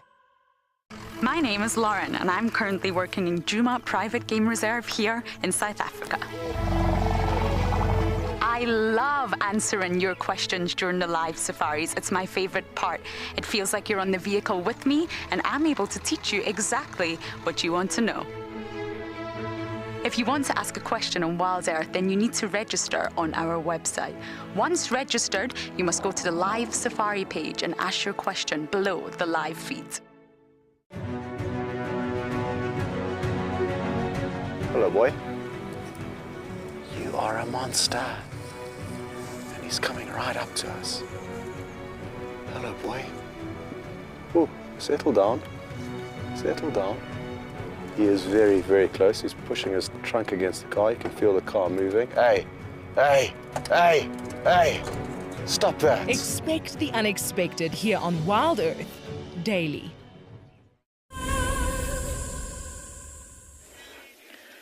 Welcome back, and we are with our third big cat of the day. How cool has this morning been? Starting off with cheetah and then lions and now a leopard. It's really, really quite an exciting morning on Pinda this morning. Although this leopard isn't joining in on all the excitement. She is just fast asleep. I think she's quite fat. She must have caught something at some point in the night or maybe yesterday, and the only movement we can really see is just her stomach pumping up and down as she's panting, trying to digest her food and cool herself down.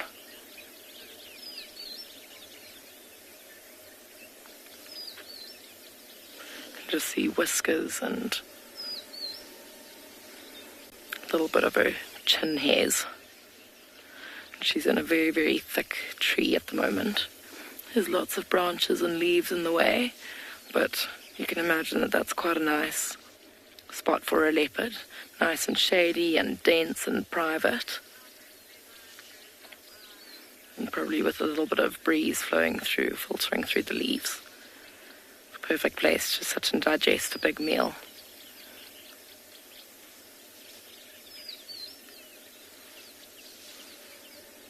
A little bit of movement.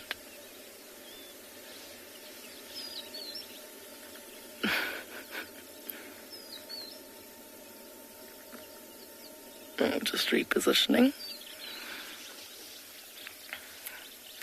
I always do wonder how leopards stay so, or look so content with their positions. You can imagine how many squiggly branches are like sticking them in the ribs. Especially when you've got such a fat tummy like that. You just want to be comfortable.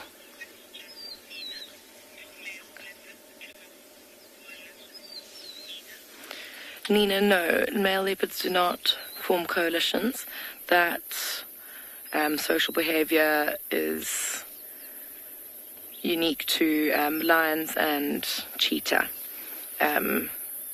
Leopard are completely solitary, male and female.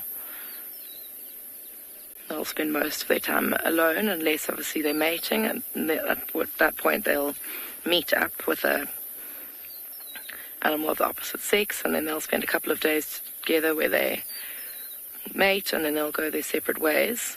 And then obviously the other situation when there's a group of animals is a mother with her cubs, but that's the only time.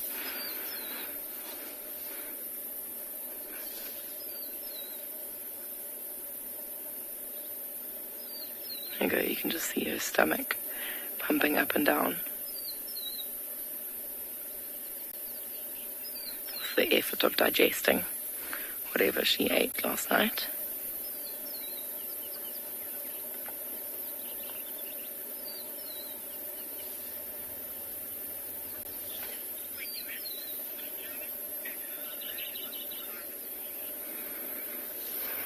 I think we're going to spend a little bit more time with her and hope that she shows herself a little bit more. But for now, Lauren's got a herd of impala for you.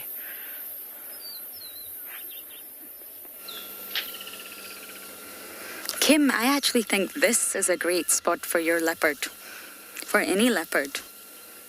Every single impala in the Sabi Sands happens to be here.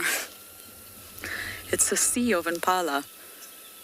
We've just popped into Chitwa. We're going to keep scratching around for Kalamba, but unfortunately she went into a sort of zoned off area. The soil's still far too soft there. So we're going to loop round, but I just wanted to check I wasn't missing anything on Chitwa. And clearly we're missing the impala party. The lambs are getting so big. Look at this one over here, David is just watching us. Very curious. Good morning. They're still got those sort of long gangly legs and awkward bodies. But they're learning remarkably fast because they have to, and it's all through observing mother. Watch and do as mum does. Mum becomes alert, you become alert. Mum snorts, you try and snort. Mum runs, you definitely run. It's all learned behaviour through observations. And of course, they're born remarkably precocial anyway. But that's the only way they're going to survive, is if they follow and do as mom does. There's a nice dominant male there. There's quite a few males. It's a very large herd.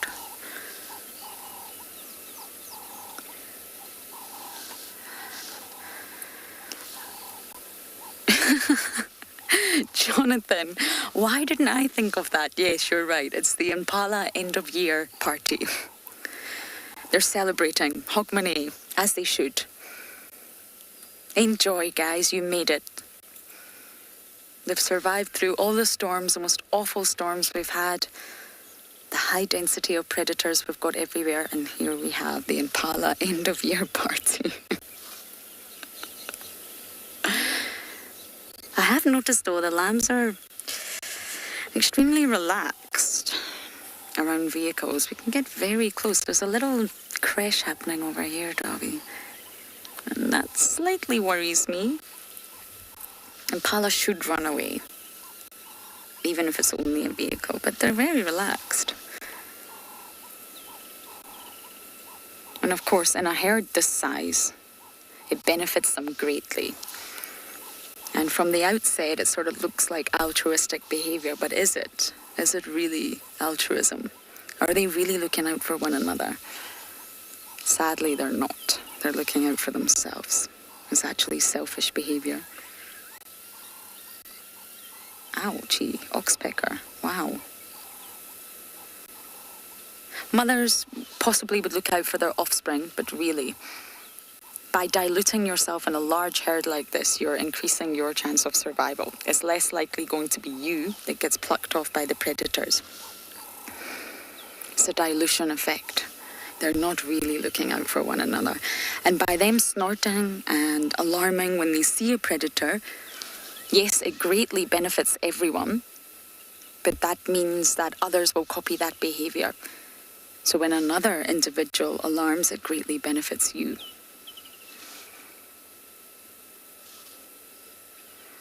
And I'm happy to see that Kalamba didn't pluck off every single lamb. We still have a small population of lambs left. And they tend to stick together in little creche groups in the middle of the herd. So they're surrounded by the adults, but all the youngsters like to be together.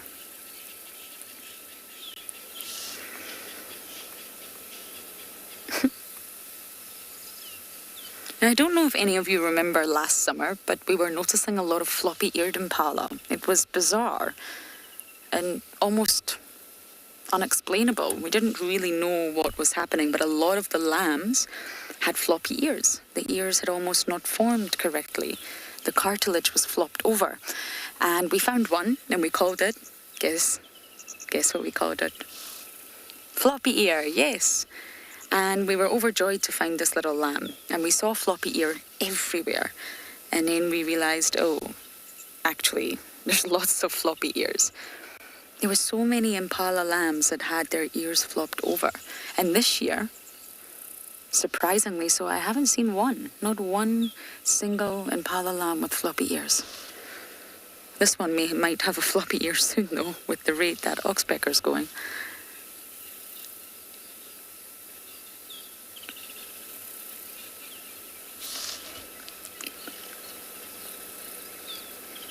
Kim, I think that was the name. You're asking a very good question.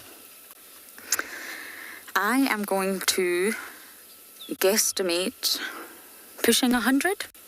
What would you say, Davi? Yeah, somewhere around there. Oh, he's agreeing with me. I didn't expect that. Yes, somewhere around 100, I think, including all the lambs, the rams, and the ewe. This is a very, very large herd. And we're right next to Chitwa Dam as well. All the vegetation will be extremely delicious here.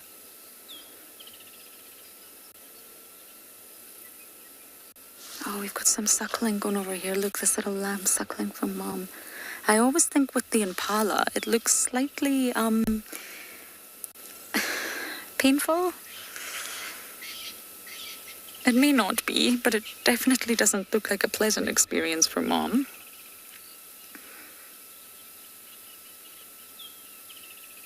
And of course, in February or around February here in the Lowveld, you will often find a second sort of lambing bout.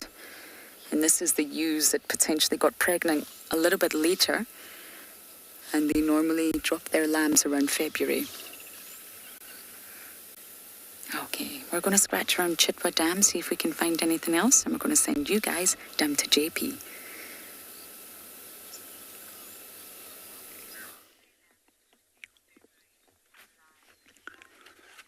Good morning and welcome back to Tswalu. We've just been watching a Gemsbok bull.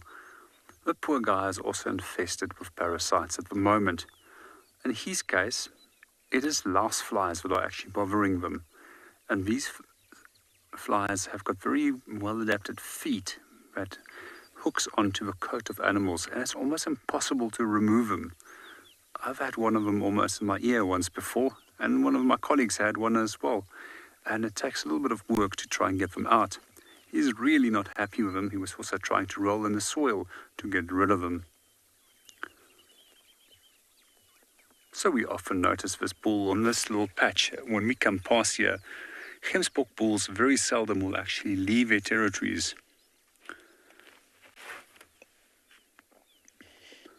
Even in the hardest of droughts, they will still stick to their territories. And these areas are generally defended against other bulls at a great cost. And I have seen these guys fighting in the past, and they can inflict serious wounds on one another when it comes to using the horns as a defensive weapon against one another. I've also seen a female once before very effectively using her horns against a group of wild dogs and hyenas to protect the young. It is also said that they can kill lions. However, I have not personally seen this before.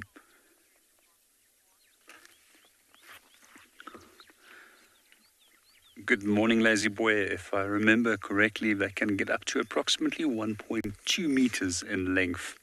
We also tend to find that the females tend to have longer horns than the males have. But they tend to be thinner and narrower at the base. So just a quickly thing about horns that we might have mentioned in the past. Horns are permanent growths. They consist out of the inner core of bone, the material that is then covered with keratin, unlike those of the herbivores that we find, such as deer, which has anthers, that is, non-permanent growths, which are seasonally dropped. These are generally multi-branched and covered with a velvet-like structure.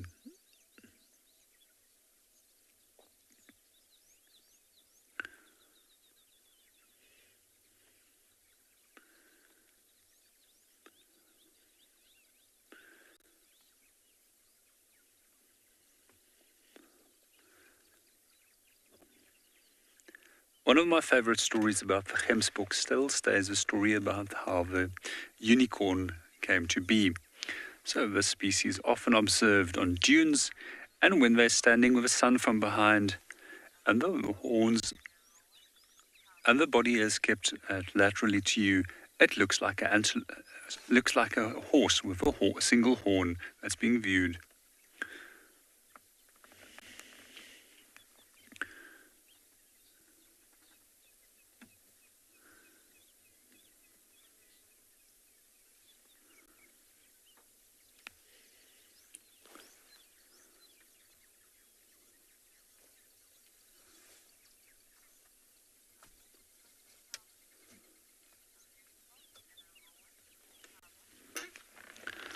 Good morning, Zabo. Just to answer your question on how you separate gemsbok from roan, it's fairly easy. Roan has got a more uniform coat color. It also has a black and white face marking. However, when we do look at the horns, they are shorter and they curve back much sooner compared to a much straighter horn structure that we find in the oryx.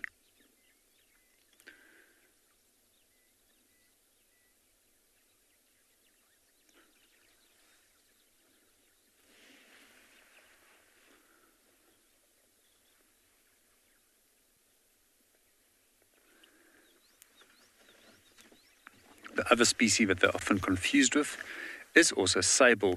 However, sable has got a jet black upper coat in the bulls and a white belly. Hence the Afrikaans name, a swart wit pens, meaning a black-white belly, if you translate the name. Quite often Afrikaans names are very descriptive.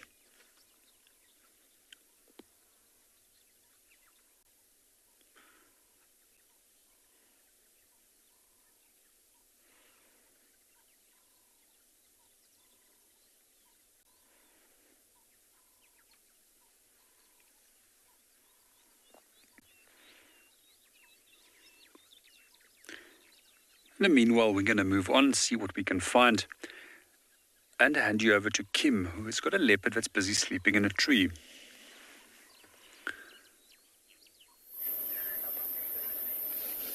So we've moved a little bit closer. I think we've got a little bit of a better view of her now. We can see a bit more of her. You can see her nose and whiskers and mouth and a paw. And an eye. If she were to open it, we might glimpse that. But you do wonder how she can sleep in such a position. She looks like she's on her back, her paws in the air, head back. And you can see that it's an extremely dense tree with lots and lots of branches that can hold her in place. And we are just glimpsing her through the only window that we've got, right between the two main trunks of the tree.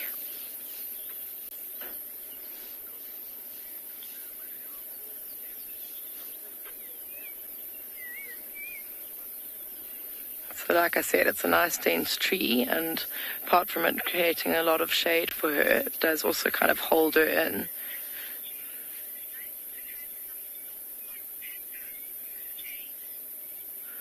Yeah, James, we do tend to see this leopard quite often, actually, here on Pinda. She's very relaxed. I mean, even you can see, like, we're quite close to her. We're right underneath the tree that she's lying in, and she hasn't even batted an eyelid when we drove in and out of here. And you know that these cruises are quite loud. And she's very, very chilled. So we see her quite often, and we see her mother quite often, and her grandmother. Is another one that is quite relaxed. We haven't seen her very much recently because she's quite her territory's kind of moved into a very thick, difficult area, so we don't see her as much as we used to. But yeah, leopard viewing on Phinda is getting better and better all the time, which we are quite proud of and quite excited about. And then obviously those 5 cheetah cubs this morning was also very, very exciting to see, those spotted animals. Phinda's always been quite well known for their cheetah, so to have a little group of 5 is very, very exciting.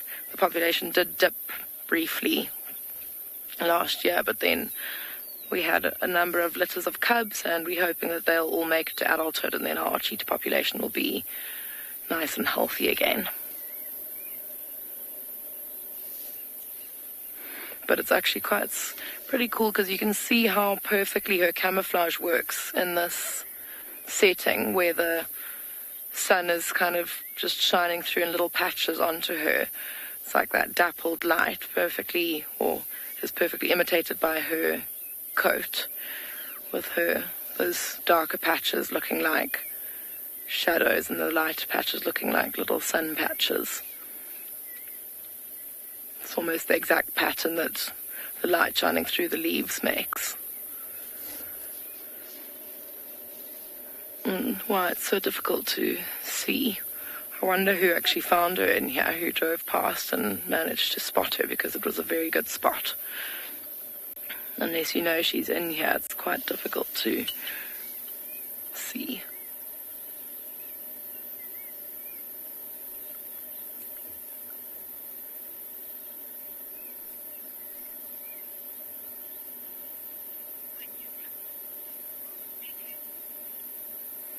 Yeah, I don't think that she looks like she's going to be moving at any point. I think that we may leave her. And we'll go and see what else there is out there for now.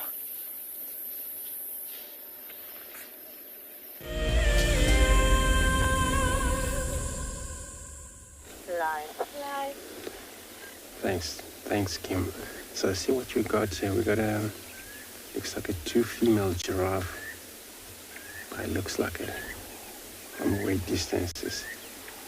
And the reason I'm saying the females, because of the horn structures they have, these ossicones horn.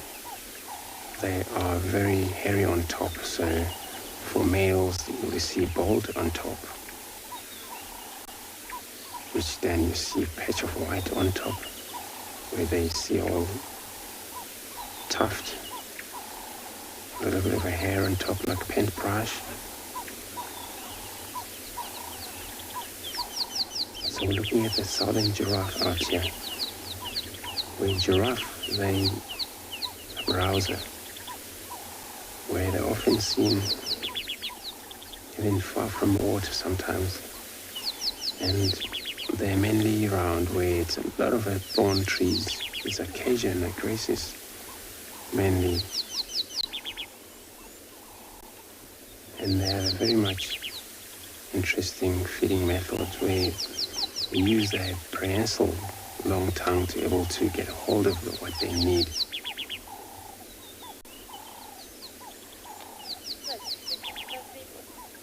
So when I see them do that, they do that onto these very tall trees out here. Sometimes they go down. They pick up bones, they chew bones sometimes for their actually special diet. So I'm going to stay put here. Hopefully we get close to them. Very nice to see.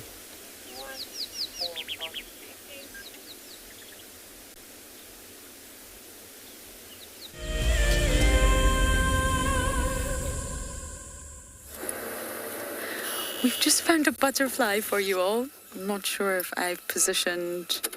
Yeah, there we go. A stationary butterfly, how wonderful. I think this is an African vagrant.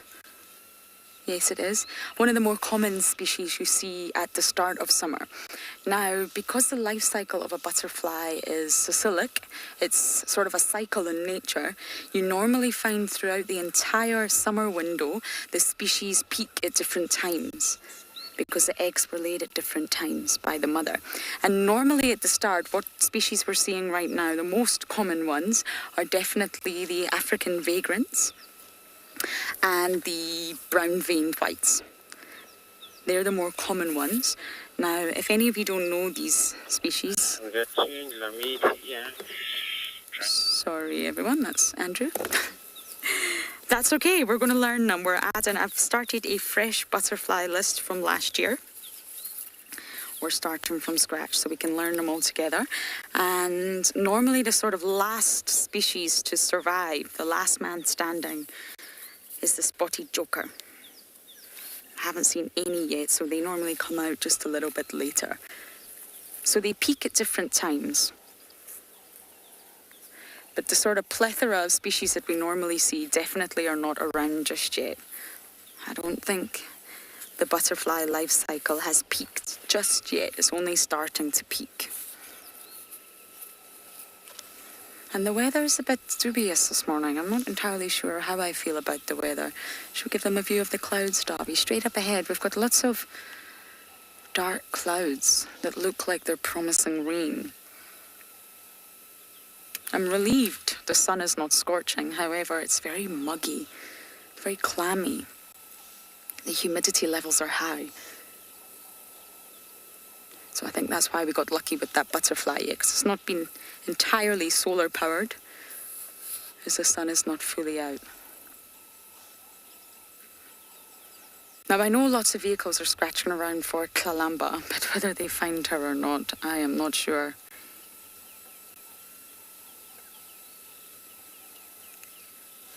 Jaden,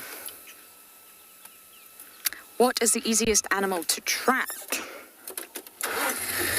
Definitely not a hyena.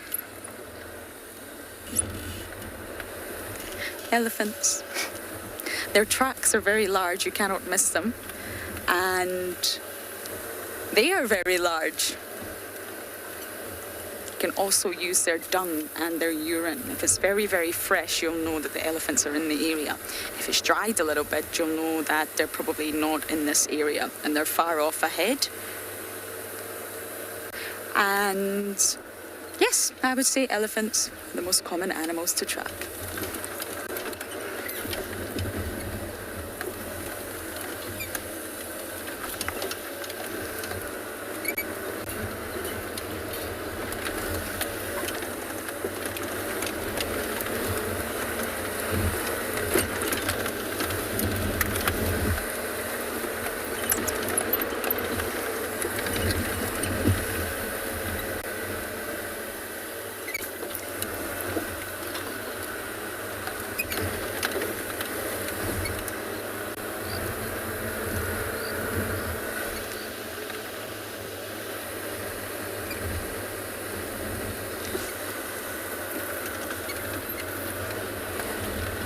Davi's just giving you some wonderful views of all the thick vegetation on the side here. I believe my mouth may also not be matching my words, so no one wants to see that. So instead, we'll give you the views. Now, the orb web spider I found the other day, I think I forgot to update you all, was the banded garden orb. It was absolutely stunning. I think we'll look for some more orbies today as well. It was the first one I've seen this season.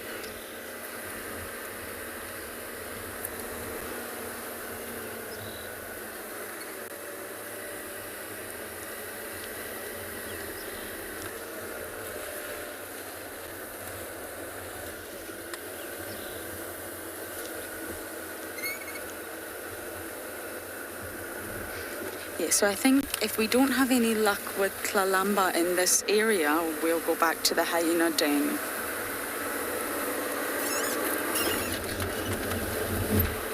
But we will try and look for Kalamba. She was mobile inwards, sort of in a northerly direction.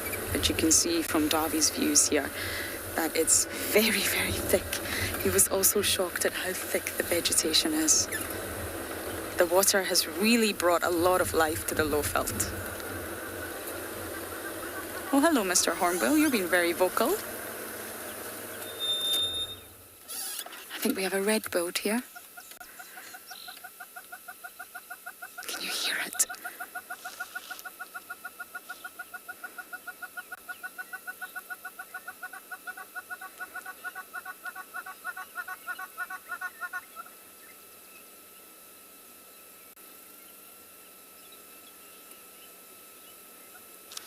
call sounds very beautiful, but when you hear it continuously, oh, and off it goes, outside your bedroom window. Well, it may not always appear so beautiful.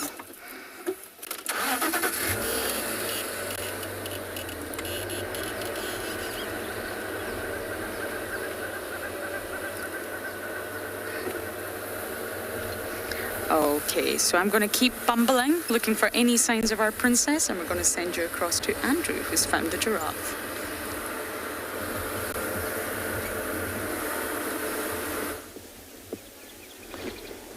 Thanks, Lauren. Good luck. It's such a beautiful cloud in the background, as you can see here where we are right now. We have to reposition now. We're still with the giraffe, where the other one, I think it's actually move away a little bit for now. Remember, they don't have to always feed together. When they have to, they can, but they will sometimes separate from one another.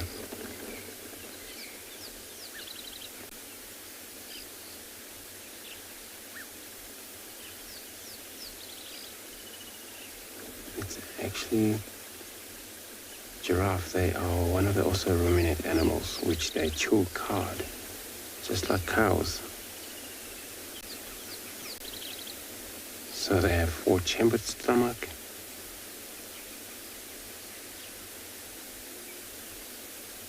Makes them do that, what you see here. She's not eating at all, but she able to bring the cud that she swallowed a few hours later. So she'll keep chewing. When she swallowed, she'll bring another cud which is unchewed. She'll chew and swallow every time. It works better for giraffe when they are standing up, because they're a tall animal. Where most of the ruminant animals, which is most buffaloes and most antelopes, you find them lie down, these oryx. So find them lying down chewing cud. It works better because they have short neck and they're able to regurgitate easy when they do that. But with the giraffe, they have a long neck.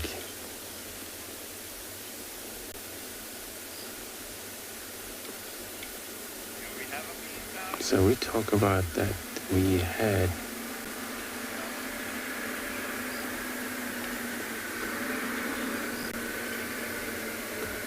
sorry, can you bring that question again?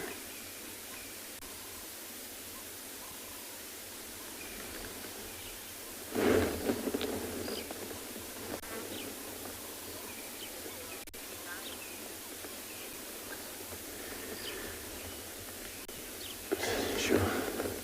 All right, maybe I'm struggling. Maybe that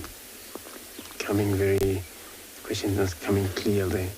So you mean diet, or probably I think that's what you mean.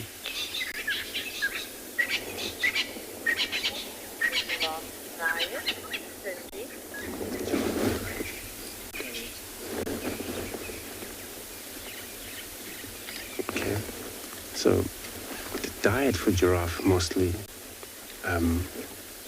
it is branch, which is tree. They feed from trees. That's actually special diet.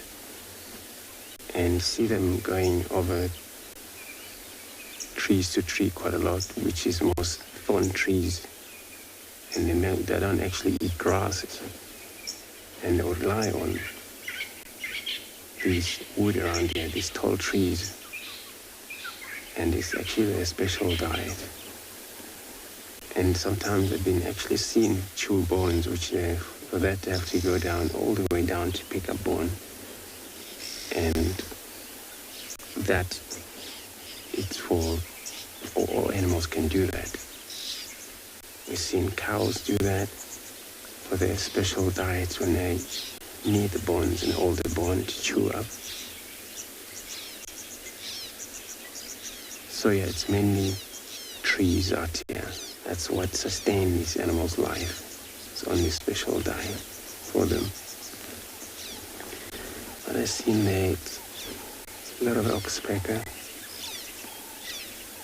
that has already landed on that animal.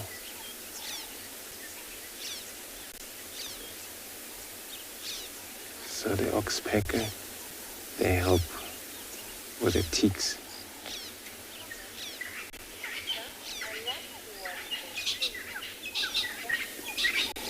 Elisa, I agree with you. They're so amazing when you see them chew like this, especially when they're static. They have to do that when they're all static.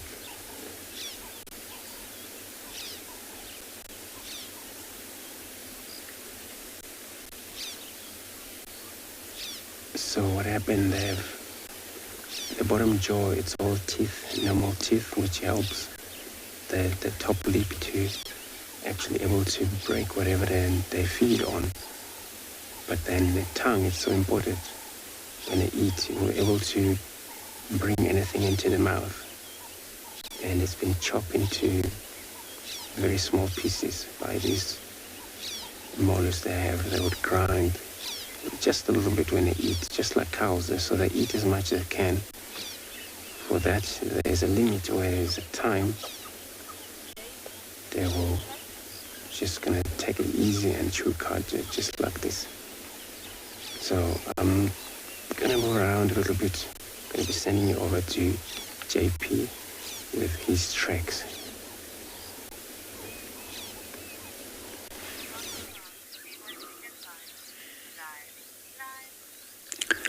Good morning and welcome back to Tswalu.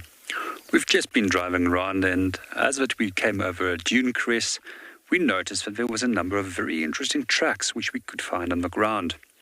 And these belong to an animal that we very seldom see during the daytime, if ever, as they're almost strictly nocturnal.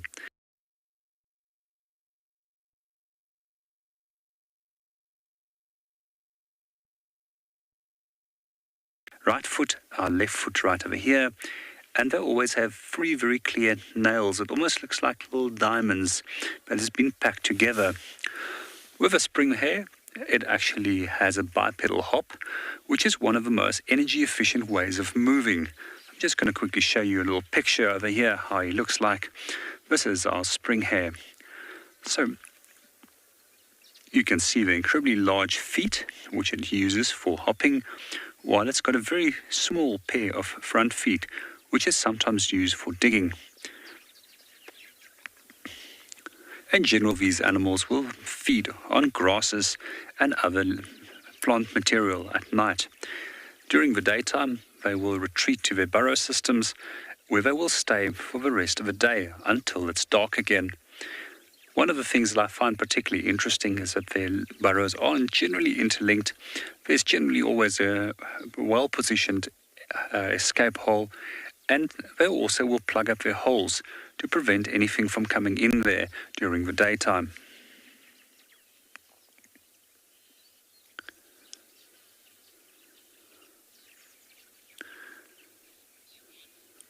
It's always quite funny when we have guests that see them for the first time, that they often confuse them for little miniature kangaroos. However, we don't find kangaroos in Africa. They are absolutely fascinating little animals, and it's always worthwhile to come out on a night drive in the Kalahari to go and see if you can find them.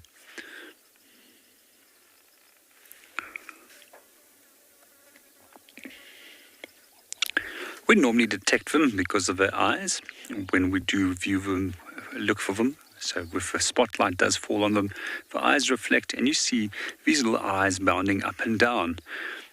Unlike most animals which walks at one level, where the eyes tend to be at one consistent plane.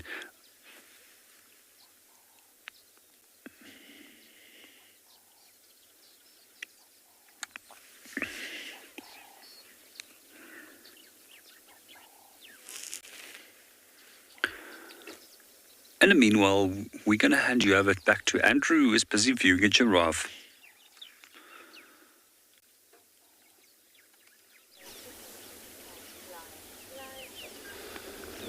Thank you very much. So we decided to actually wait a little bit here, just to see what is going to be happening, because it's such a very important just to see what this animal is doing.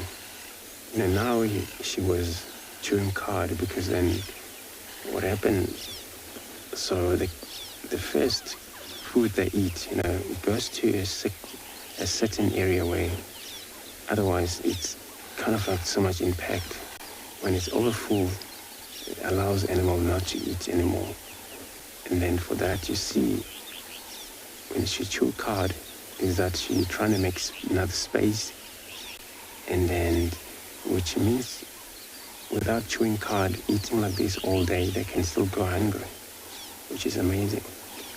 So for them to chew cud, the cud that is actually chewed properly, that's where it's going to a normal chamber, which is a normal stomach.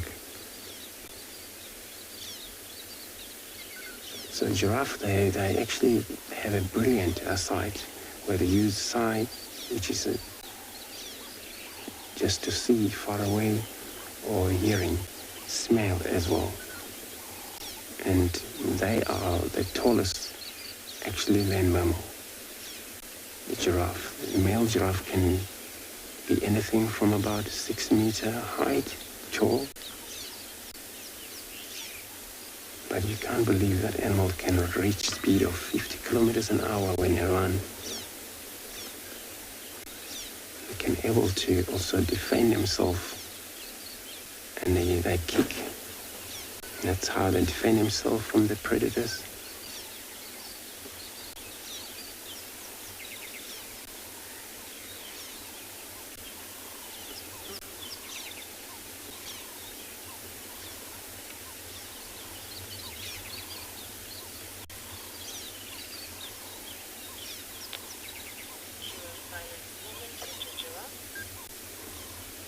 So I think let's do a silent moment here with this giraffe. Hopefully another one come to join while we're here.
Guess what? You want to know the giraffe tongue?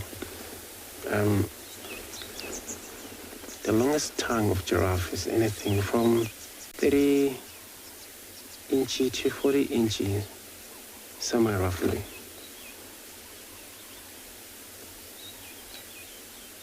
And it's amazing. You see a little bit of a purple colors in that.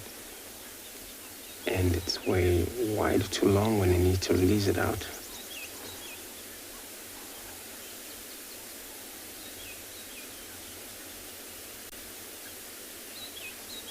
But they're only designed for such animal that they spend a lot of time searching for a special diet, which is a thorn trees. Those thorn trees, their leaves, it's so tiny. And then the giraffe is able to pick any one of those. Sometimes, a lot of the time, we've seen this giraffe being in these little trees over here. And it looks like she's going to go way around it. And she don't take many of the thorn there. She only pick leaves, tip end of these new shoots of growth of the trees, branches.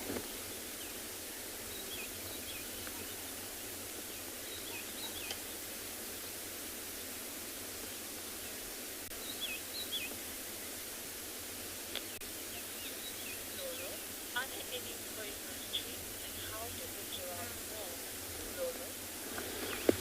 know? Lolo, so you want to know if there is any poisonous trees out here, and how do the giraffe know? Most of the trees that we have around here, the toxic tree would be the tamboti tree, which is highly toxic for all human, and then can be toxic for those animals that are not actually browser, I think, also. But it tends not a poisons for a giraffe. And those black rhinos, porcupine, I think something to do with their stomach. How strong is it to handle those type of toxics? And of course, there is no trees that are height or big enough out here that can kill an animal for sure, except for that tamboti trees, Ethiopia trees also. It's not an actual type of trees that giraffe would feed on. So Ethiopia is, a type of tree that, you find them in gardening in the mountain area. But, you find sometimes it's been recorded that a rhino was seen actually, because rhino also, they have one of these strong tummy. They've been seen feeding on those type of trees. So if it's a trees that is not eatable, but that not only apply to giraffe, but also apply to many of the other species, they will actually definitely know this is not eatable trees for sure. So, well, finally, let me move on, search for anything else. I'm going to be sending you over to a JP with a cheetah.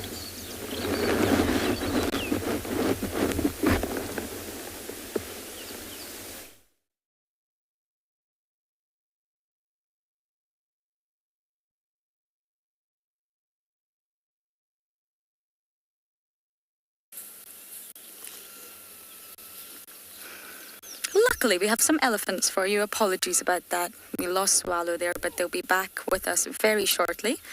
Now we've came across a feeding breeding herd of elephants.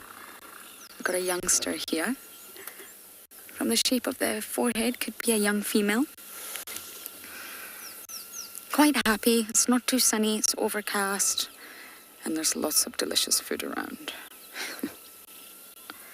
Oh, we're not grazing today, we're browsing. Oh,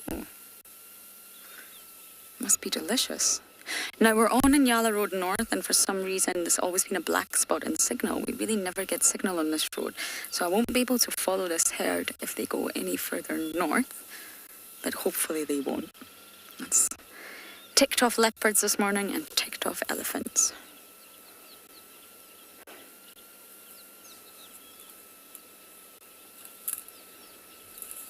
This is a happy time for elephants. Winter can be extremely stressful, especially if you're a matriarch and you've got to lead a herd to safety and to food and water. If it's been a drought, if summer did not deliver in terms of water, winter can be extremely harsh, and it puts a lot of pressure on the matriarch, a lot of pressure on herds themselves. And you'll find their behaviour around the reserve can completely change, because they're already in a stressed state. Trees have lost leaves, grass has died, there's really not that... Oh, Davy, there's a dragonfly straight in front of us, look. Our favourite insect, can you see it? Right on the end of that. There we go.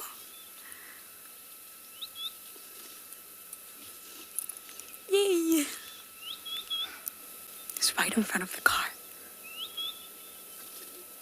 also don't know what species this one is. I'm doing my best to compile a list of all the dragonflies, but the one we had yesterday, many of you were kind enough to let us know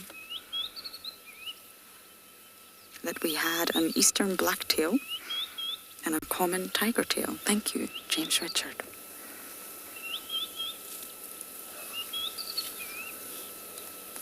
And many of you have asked in the past, how come they don't walk? Look at the legs. Look how far up front on the body they are.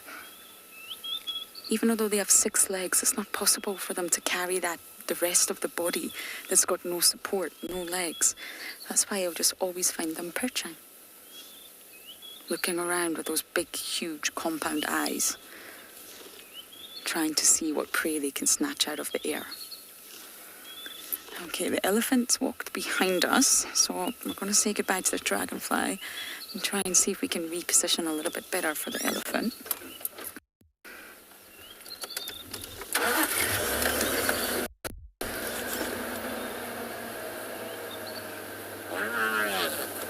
Yes, I see you, dear. It's a youngster. Okay, I'm going to go forward so we can face the elephant's head on. You've got to be really careful in summer. As I was saying, the elephants do tend to be a lot more relaxed. It's when a lot of the females will give birth. It's when the food is plentiful, water is plentiful, but it's so thick, believe it or not, sometimes you can actually miss an entire elephant herd because of the density of the thicket. That's why you have to be very, very careful out here in summer. Drive slowly, always look round corners. Okay, I'm not sure if we're actually going to get a view again.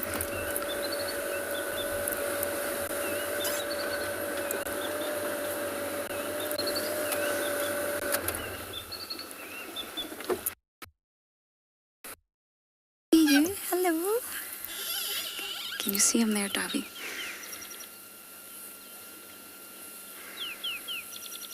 They make sure that you're aware of their presence, but then they just keep feeding. Everything is just too delicious.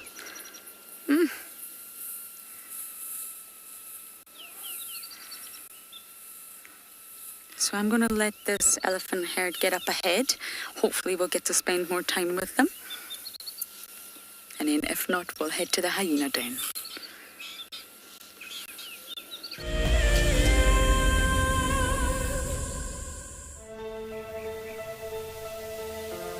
How insane is that animal?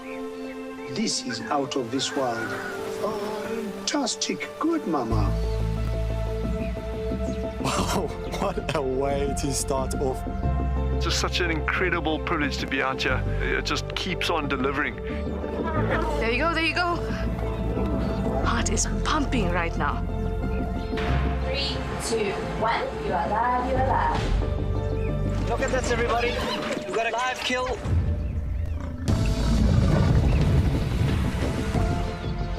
The cock's holding the tail. It's holding tight. Lucky wildebeest. There's nowhere to go. This is a disaster in the making.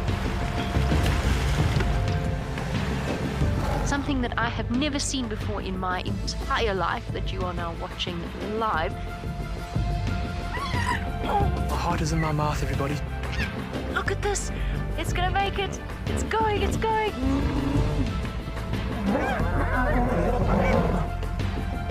This is just too magical. Hi, little guys. That's great, isn't it? Look at that.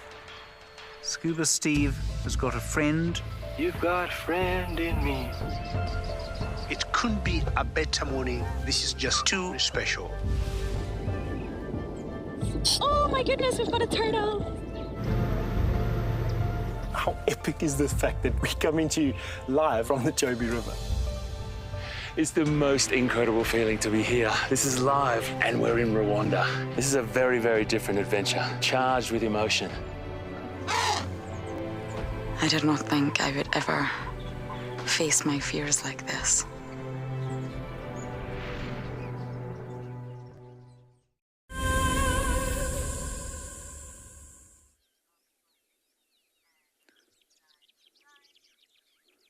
Good morning and welcome back to Tswalu. At the moment we are right on top of a dune crest and looking at a number of trees, which is normally associated with dune crest.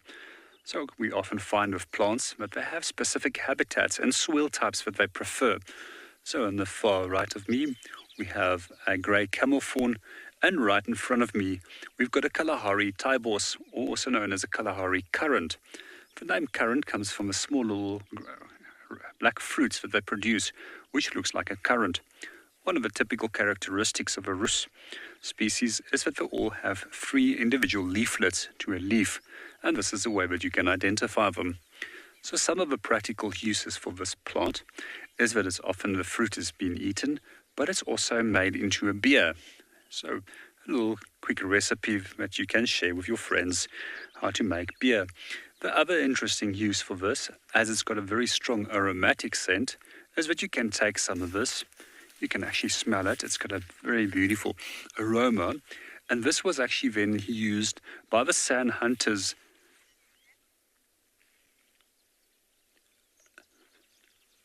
This was then used by the sun hunters to provide some form of spice to their meat that they would eat.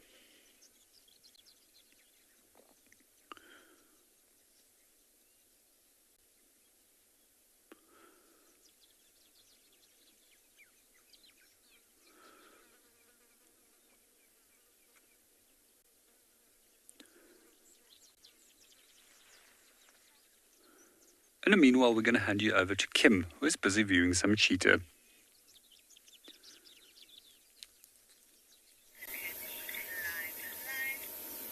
So we've come back to these cheetah, and how exciting, they've managed to catch themselves a baby nyala. This happened all of an hour ago, and you can see there's almost absolutely nothing left of it. You can imagine that a nyala lamb would not go or calf, sorry. Calf or lamb. I've just gone blank. But it wouldn't go very far for 5 growing cheetah. So you can see that that's happened very quickly.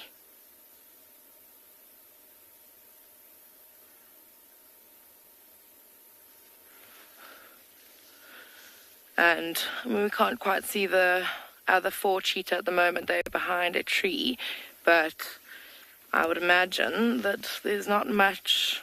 I don't think they're very fat still. They'll probably have to hunt again very soon, maybe even again later today. This will just give them enough energy to be able to hunt again. You can see the one that's still eating is literally just trying to rip every last morsel of meat off of he's got the head there, the head and a bit of the neck. And you can it's hardly recognizable as a head. It's like,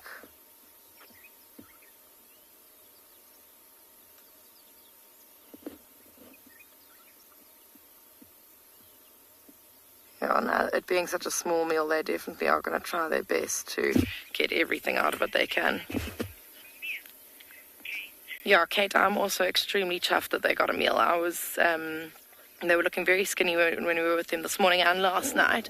And remember, we did speak about the fact that we thought maybe those zebras were going to give away their position, but it looks like they wisened up and got away from the zebras, and very shortly after that managed to get themselves a nyala, which is just epic. Oops. Moving off to join the rest of the family.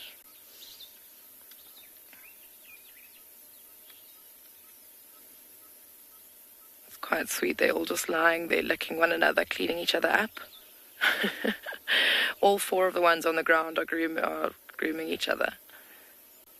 So they'll have a bit of blood and mess on them from the hunt and the feeding, and they'll be cleaning each other up, trying to make sure that they don't smell at all. Cheetah are quite low on the food chain when it comes to predators, and they have to make sure that they're very, very clean and don't smell at all, so that other animals or other predators can't find them.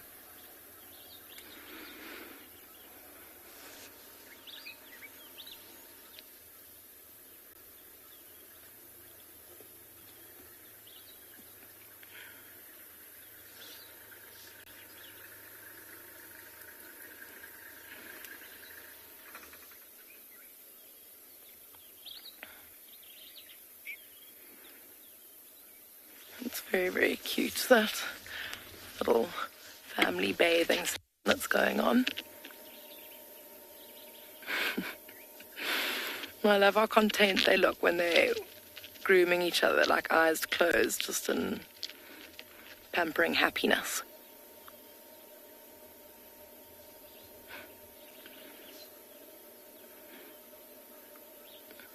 And it's also quite sweet, because I'd imagine that might have been quite a dramatic scene, all 5 of these cheetah trying to eat from one tiny carcass, and I think there might have been a little bit of tension in the ranks with them all trying to get their full, and now we just have this very loving scene after what I'm sure would have been quite an unloving scene around the carcass.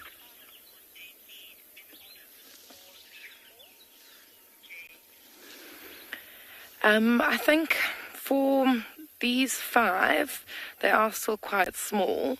I think for them to all be kind of averagely full, not like popping, but I'd say maybe 2 or 3 impala lambs or nyala lambs would do the trick in making this group quite full. And if we saw that little impala lamb earlier today and saw how little meat they've got on, 1 of those per cheetah would probably just be enough to fill them up. But I think this nyala was a little bit bigger than the impala that we saw this morning.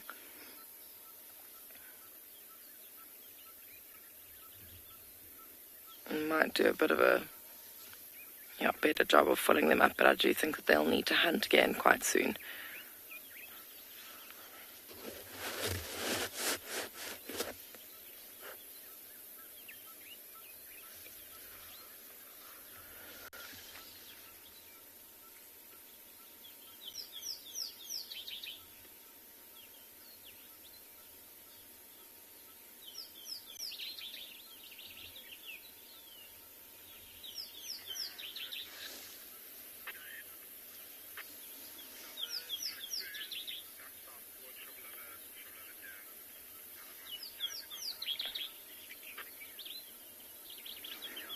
I think that these cubs will probably stay with the carcass for still a little while. They might go back and forth eating, or still just licking at and tearing at those last little bits of meat. I think that they really are going to take advantage of every last bit that they can get off of the carcass.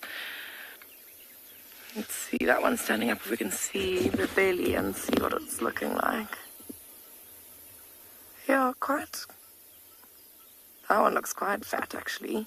Definitely got a bit of a bulge to the stomach. It's possible he got first dibs and managed to fill himself quite a bit. See the next one? See, that one's still looking quite skinny. And you can still see all of them have got some food in them. Last one looks a bit less full. Jackie, I don't think that they would try to defend their meal. I think that they'd probably just run away. They're still quite young and vulnerable, and they don't want to expend energy on trying to fight other predators, and especially, well, depending on what predator it is, they are probably going to come off second best. We spoke yesterday about cheetah's muscle mass and how they don't have very much of it.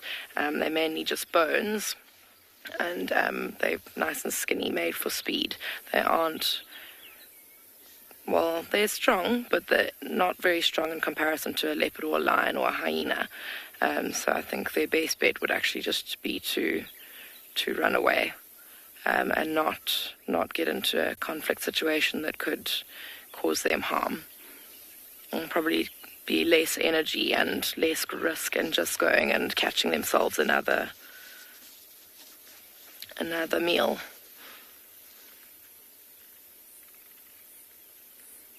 Like if they were a bit older, maybe the adult males would try and defend their meal with all three of them, but for now I think that they'd probably just run away. The only thing is that they're still quite young, maybe they don't know that they should run away, but yeah, that's what I think would happen. They are heading into a little bit of a thicker area. We'll see what they do, but we'll send you over to Andrew.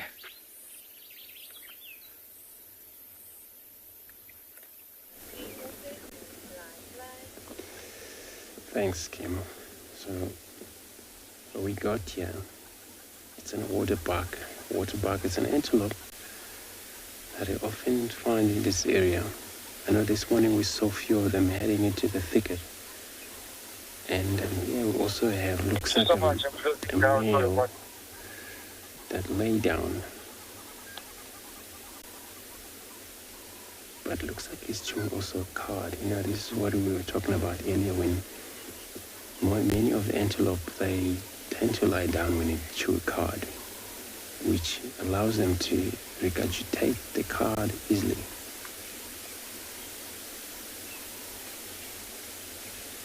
It's got a beautiful two set of horn and they're very sharp.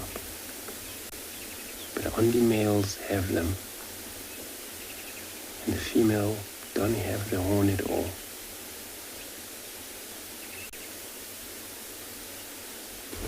So waterbuck, there's a system sometimes where you do come across the bachelor group of those males that don't really dominate. So and it happens, maybe it's so many of the males in this area.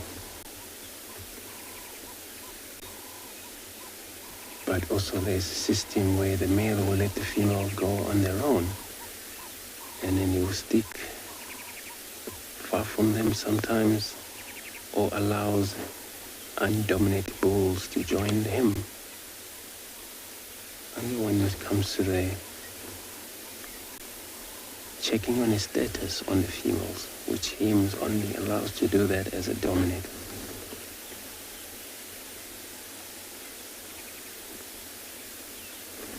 And the hairy coat, I know it's actually very difficult to get a closer look, but so their coat is actually oiled secretion which prevents a tick's bite, most of the parasite.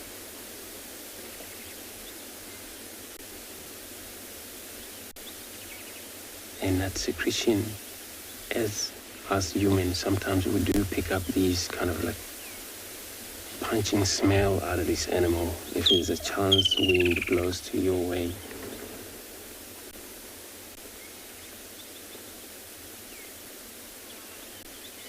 But lions, leopard,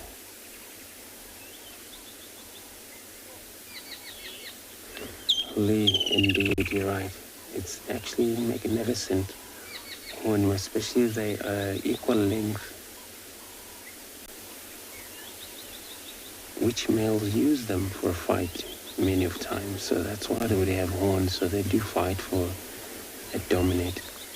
Seems to be 99 centimeter long.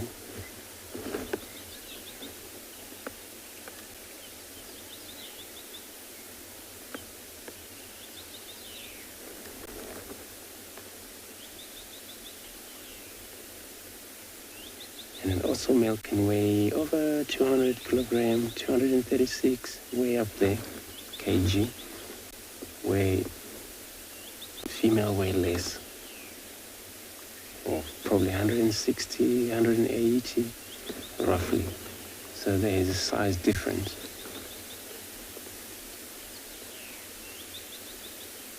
And they're mainly seen around the water hole.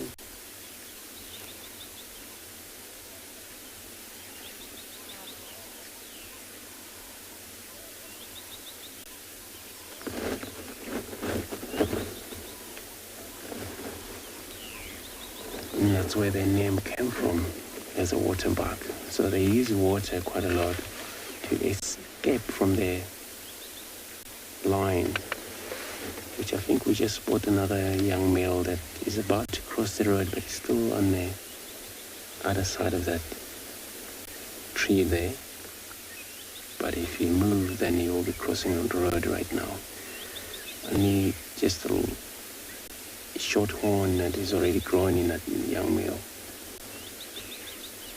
So it's probably he's not alone, so he's accompanied by other non-dominant bull around here. Those are still quite young.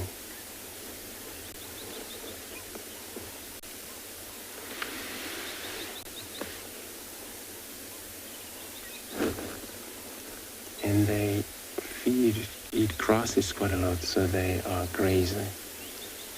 Find them in the open, spend a lot of times close to a lake, and they would actually attach to water, which they feed on reeds, which grows around the water. And that young one looks like it's already crossed the road but disappears. See, they actually have a beautiful marking, white circles on their back. There's a follow me sign.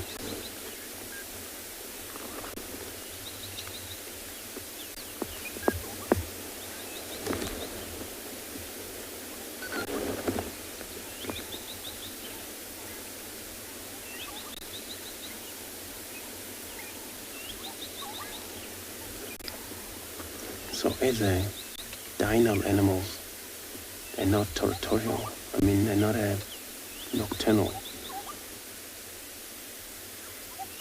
So it works well when they have white marking on their backside.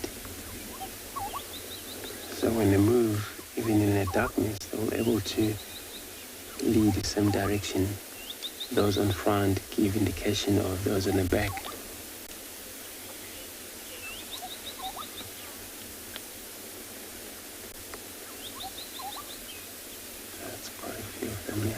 So I'm going to leave them also searching around here for anything else. I'm going to be sending you over to JP with his track.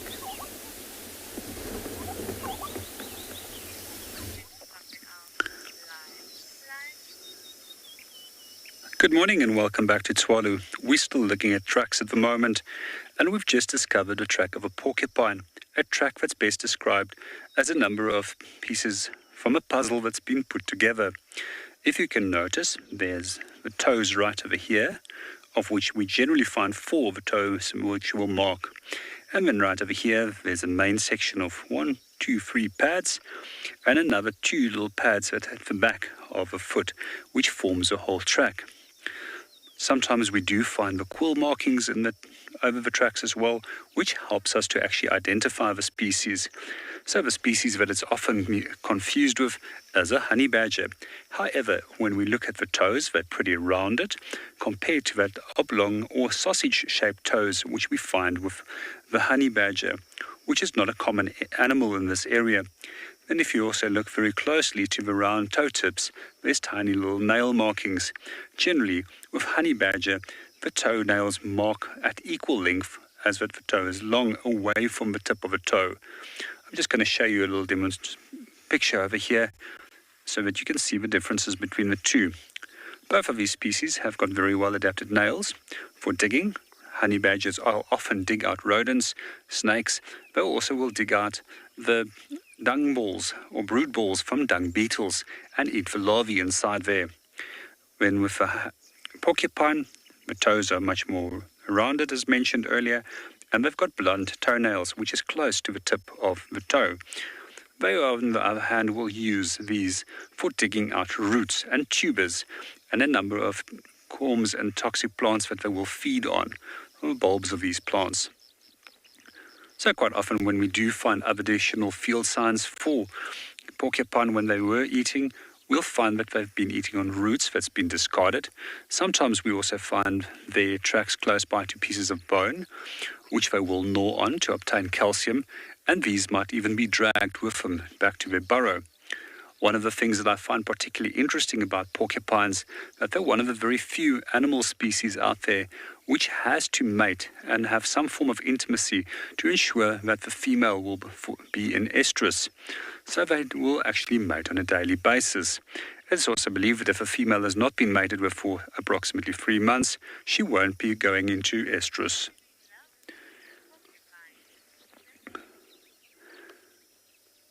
Good morning, Trist. On the comment with regards to porcupines, I would also love to see one. However, they're mostly active at night. We very, very seldom see them in the daytime.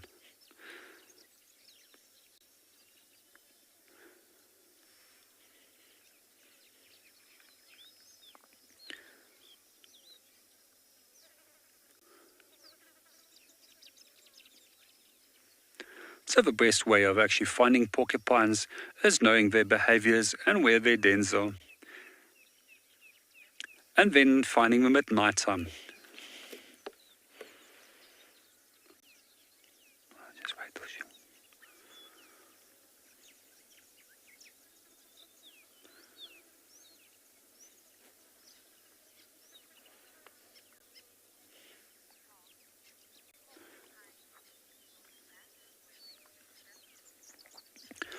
Good morning, Tom, and welcome to the show. And to answer your question with regards if they grow back, yes, they do grow back. They're actually modified hairs.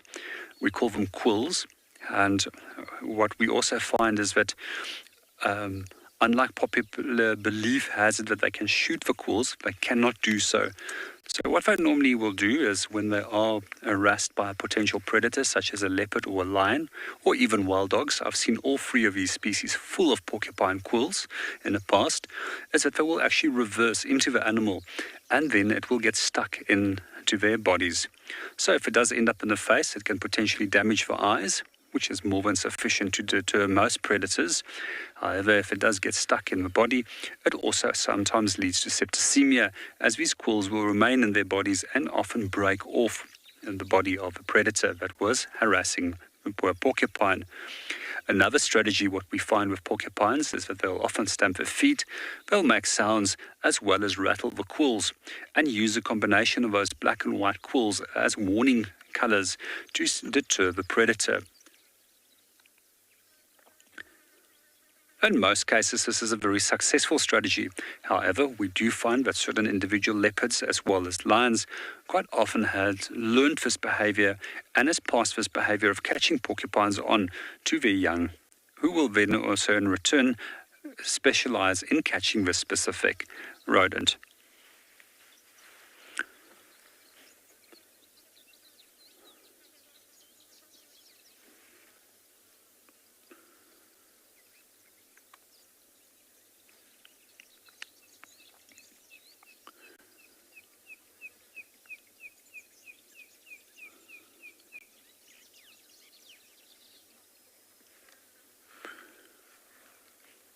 One of the interesting things that I did see with a porcupine here in Tswalu was a porcupine that Dylan hand-raised at one point, which was abandoned.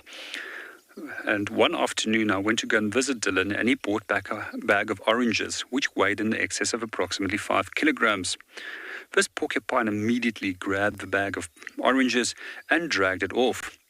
I find it incredible how strong they are, and couldn't believe it when they actually dragged a 5-kilogram bag of oranges away. So eventually Dylan did manage to take it away from him. However, there was a lot of threatening and hissing and stamping of feet, as well as rattling of quills in the process, just to say, hey, this is my oranges. However, we decided that we liked oranges more than the porcupine did.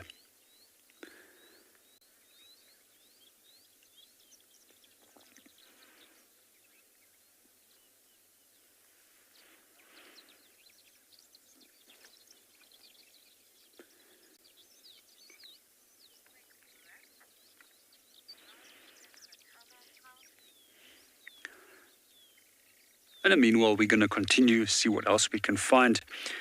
And we're going to hand you over to Lauren, who's going to tell you a little bit more about termites.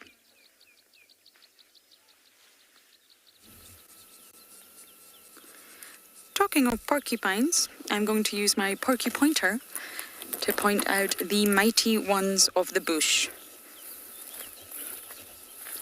Now, this is a mound that I've been coming to the past few days. I wanted to show it to Davy, but just in here, I think Davy's managing. Oh, there's a little worker that's popping out. The workers are still going strong. And I've been taking photos of this mound. I would love it if you guys could all take screenshots as well of the development that's taken place each day. From these tiny, tiny little minuscule insects, they're just using their own saliva, debris, and soil to build this.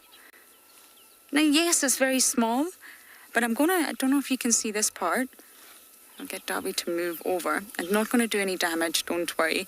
But I'm just going to touch it here and you can actually see how solid it is. It's not breaking. Yes, if I was to stand on it with my heavy body weight, of course it would. But it's very robust, and that's what these termites are able to create. Now I'm just going to have another scan around. I don't see any soldiers. I just see the workers. They're popping out here. I just love seeing them at work. I think it's the most fascinating, interesting thing. And they're so rich and nutritious that all the organisms out here want to eat them.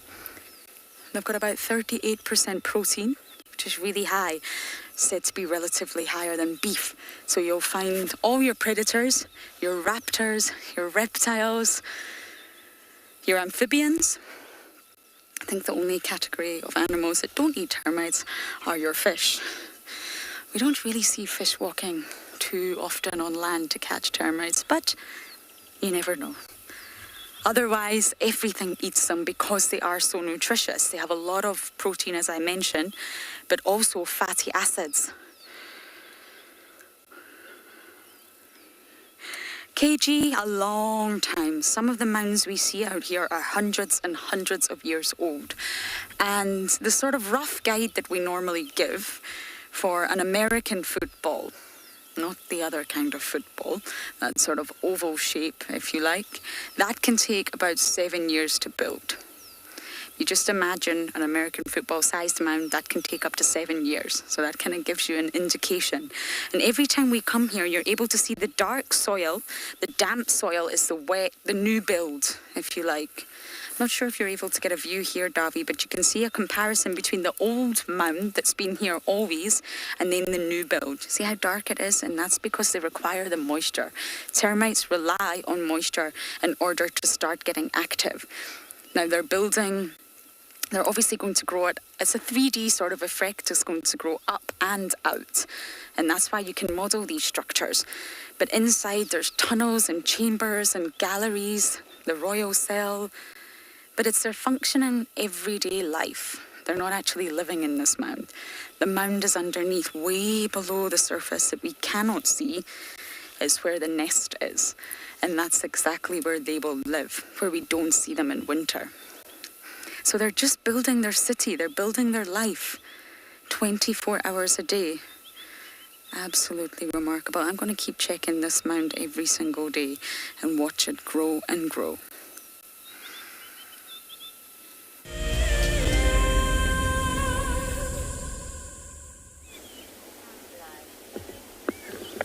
Good luck, Lauren. So what we now have discovered there looks like a nest.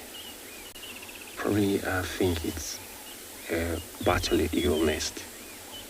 They often do that on the very bottom of the tree on a fog. And there have been actually a pair of them seen around here. But not only the one nest, so it's quite a few nests where you see on the side. These are then different birds, not eagle at all. Those one on the far side of these trees, looks like all both sides of the trees are buffalo weavers, red-billed buffalo weavers.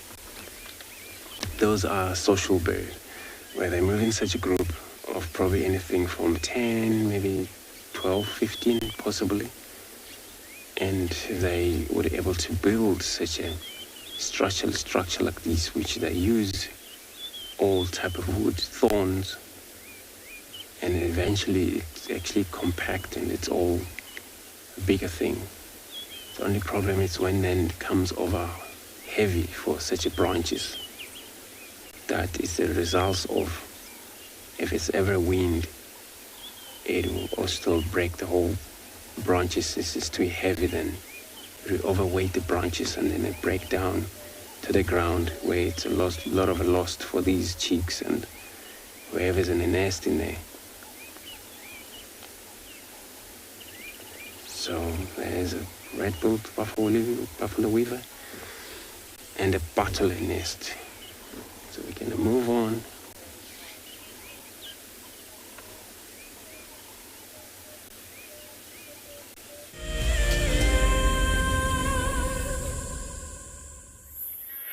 Okay, so we came back to check on the pride of lions that we saw already this morning, and as you can see, as it's heated up, they have gone nice and deep into a thicket and they are cooling down.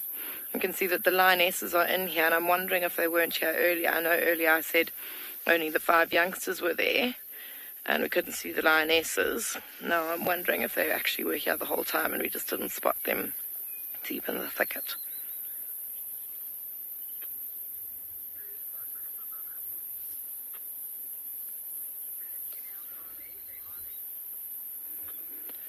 And this is just how it goes at this time of day. We left the cheetah because they also headed off into a nice cool thicket.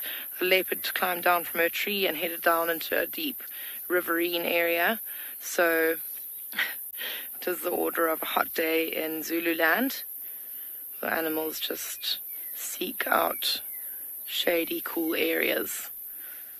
I feel like we also should be seeking out shady, cool areas, but these lions have not put themselves in a very generous spot for us to have some shade.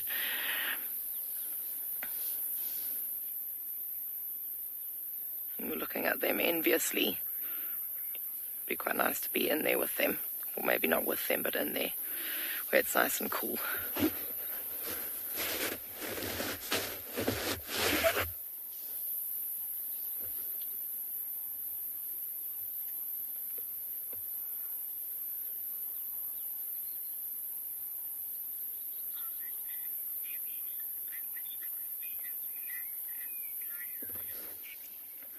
Yeah, Debbie, these lions do not look like they have a care in the world, and that generally is the way of lions.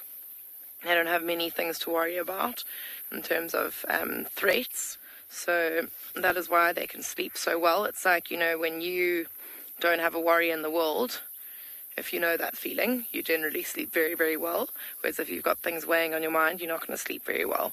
These lions don't often have very much on their mind, and they're able to just sleep very soundly.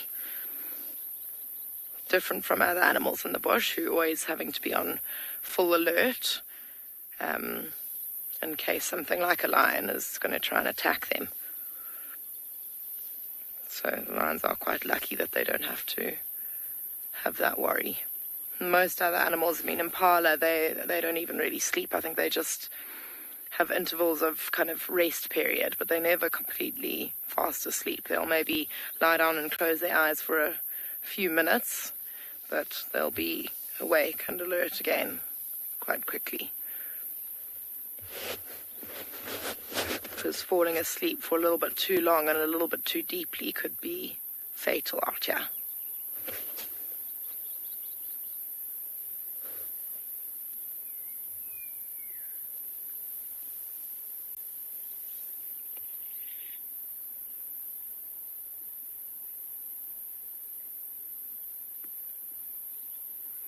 There's quite a pretty little thicket that they've chosen to sit underneath.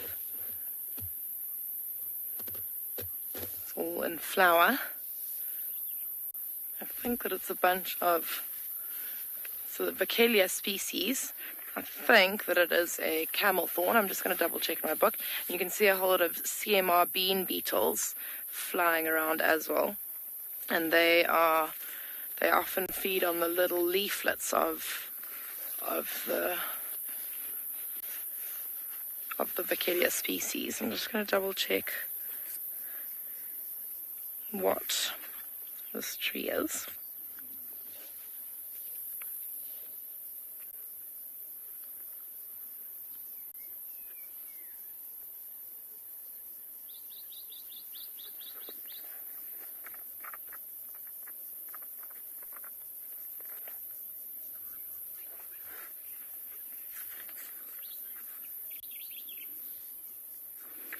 Okay, while I try and find out what this tree is, we are going to send you over to Lauren with her termites.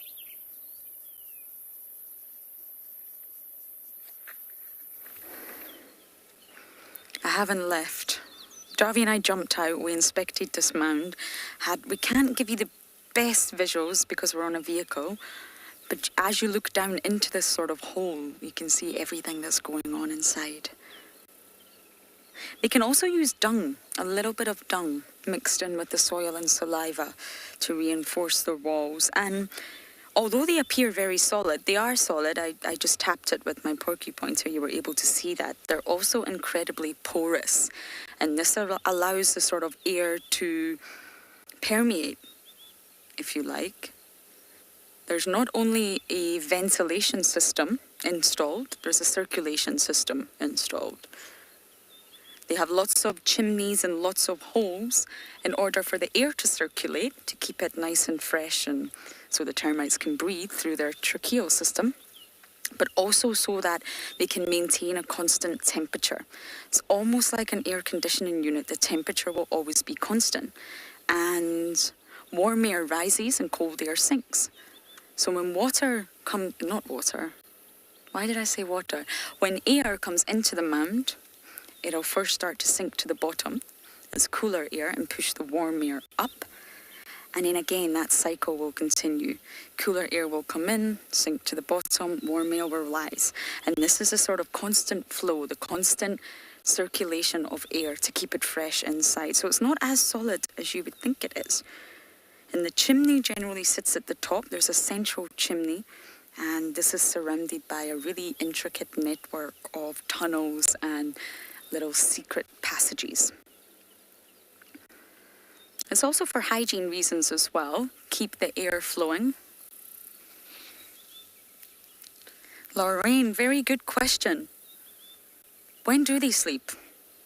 Well, they don't. They're said to work 24 hours a day. So when do they rest? I'm not sure they do. I was a firm believer that all insects have to rest.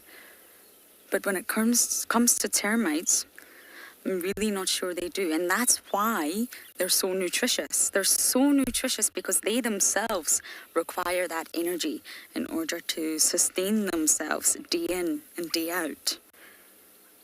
They need to just keep going and going and going. And really, they're the sort of paragons of self-sacrifice. It's all about the colony. There's no individuality. There's no selfishness. It's all about the collective. And that's what I just... No matter how many times I sort of say it out loud, it just blows me away every single time. And it's really hard to relate to an insect when it comes to intelligence. And you know I enjoy talking about intelligence. But the fact that they have a caste system with separate roles organized by the queen, her pheromones, as well as some environmental cues. They know their place, they know the job they have to do, they know the purpose. They know who protects them, they know who to feed, they know who is the king and who is the queen. They know their function. They know that they've got to build a mound. They don't use a blueprint or architectural drawing. There's no boss, there's no leader. They all just know what they've got to do. And I think that's remarkable, and that shows some level of cognitive ability that we're just not aware of. They just do what they have to do.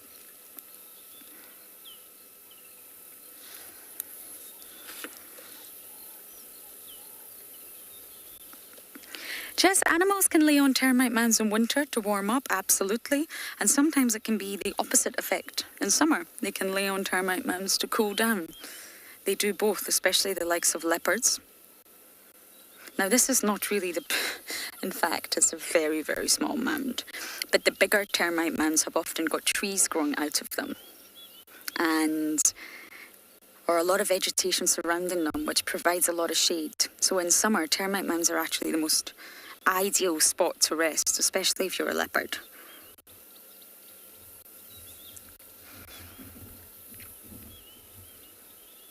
But this particular mound is definitely not a resting spot for a leopard. It's really, really small.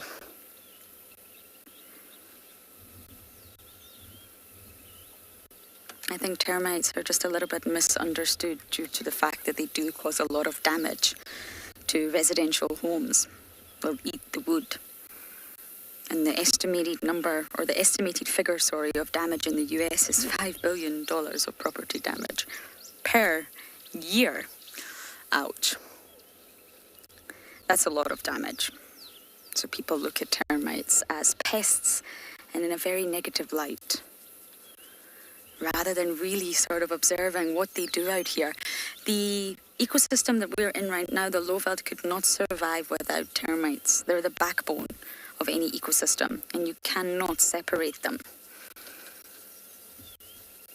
They do so many sort of ecosystem jobs, ecosystem rules, and it would not flourish or survive without them. And yet they're minuscule. They're tiny little insects, and they're doing all these roles.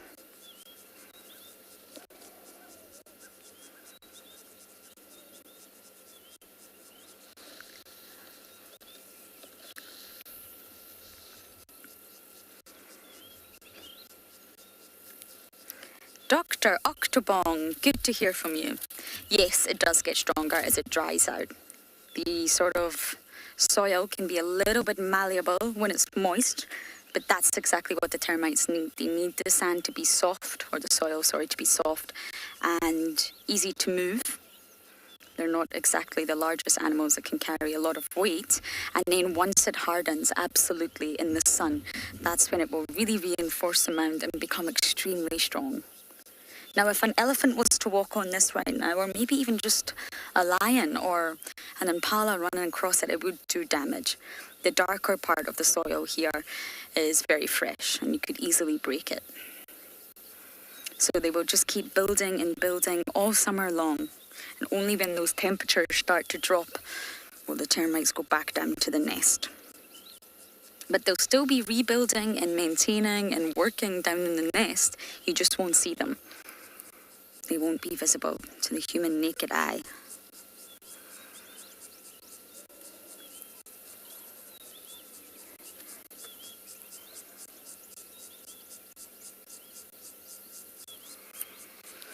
Okay, we're going to leave this spectacular mound now and bumble a little bit closer to home to see what we can find. But for now, over to Kim and her lions.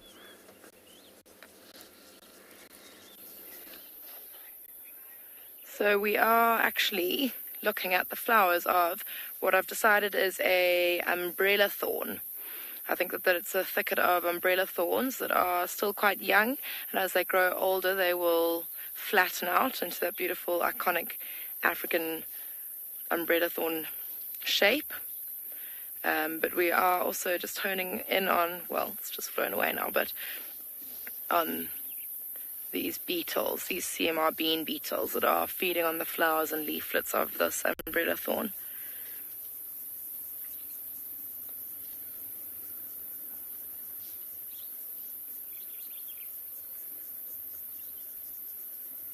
It's quite interesting. I've got my book open on these beetles, and it says that these beetles actually regulate the number of grasshoppers, which is very interesting. And the reason for that is that the beetle lays their eggs, I think, nearby or on top of grasshopper eggs, and the larva then eats the grasshopper eggs. There we go. There's two, but I mean, how interesting is that? And I mean, that'll just be something that helps to balance out nature.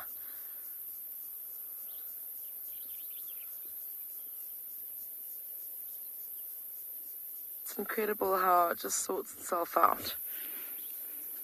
Okay, there are too many grasshoppers, so let's...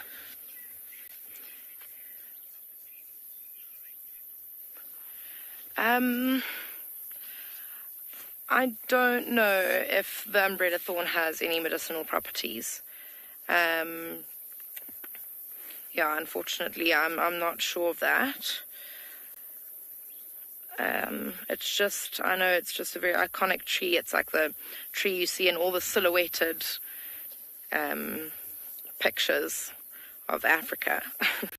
The African sunset in the background and those trees shaped like umbrellas.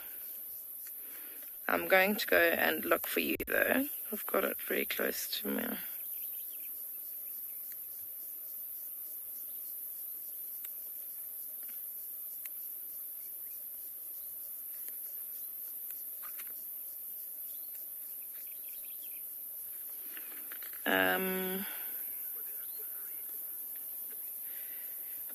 So it says that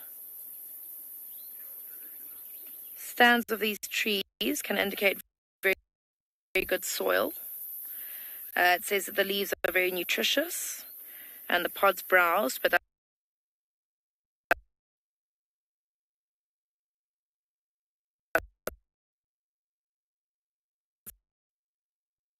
mainly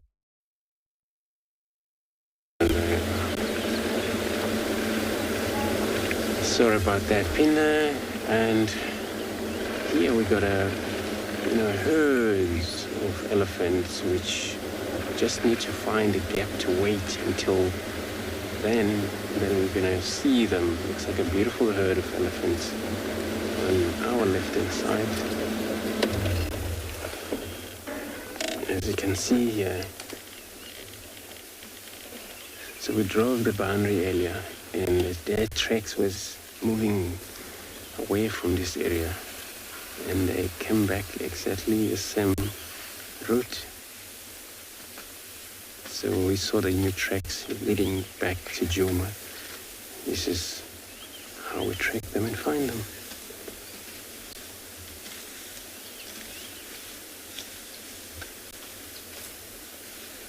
This one, she's a lot gray because of the sand. And those are already have waters, a little bit of waters on their body. You can also tell that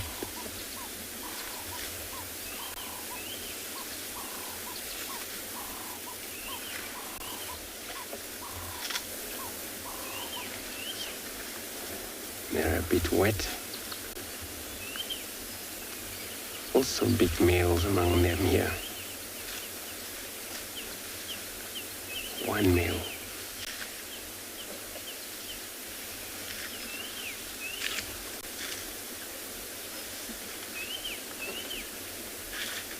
So it happens he hooked up with them, which is no problem. They're the same species, but maybe he won't stay longer with them if then there is no business with them.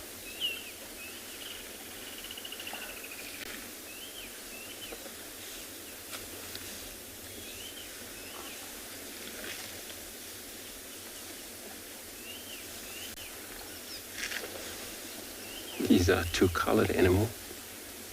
Their face and the ears are wet. The backside is not yet.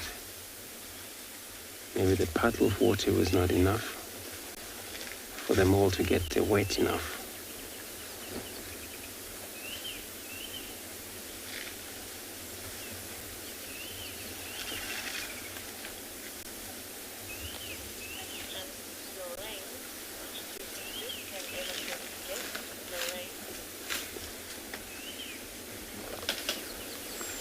Go ahead and repeat that question again.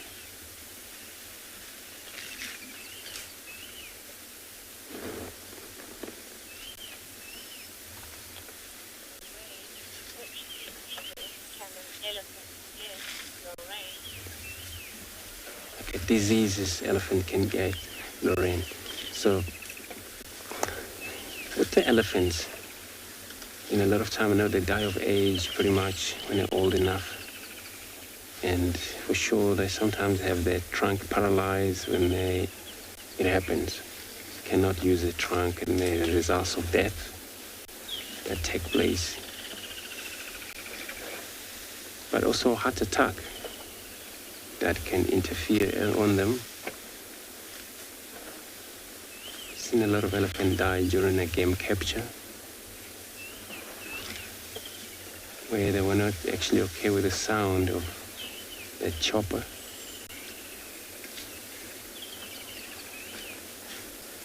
So that's in general, and it can be more of other disease that I'm not sure about, but generally disease that sometimes they will come across, or kind of a natural causes where they get their tooth wound up that they weren't able to eat and they die from starvation.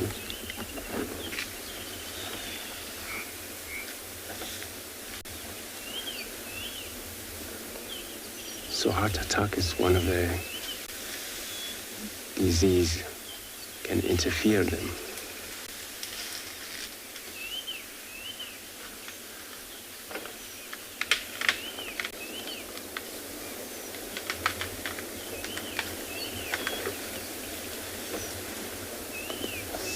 This very female here, she's trying to suckle the baby. If you look across the tusk, you can see how the baby's sneaking through, and she has to reposition for that. So the baby won't drink while she's moving because the teat's on underneath of the front leg.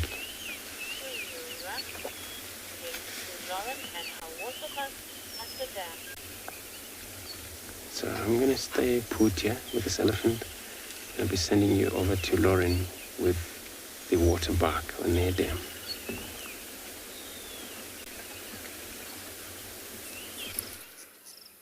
Now we've came to Gowrie Dam. I'm very aware that the dam cam is not working, and I'm sure many of you are missing it dearly. Marcel's trying his very, very, very best. It's been since that storm, that huge storm we had. So I thought I'll give you a view of Gowrie Dam. We've got some waterbuck relaxing with a grey heron, as you do.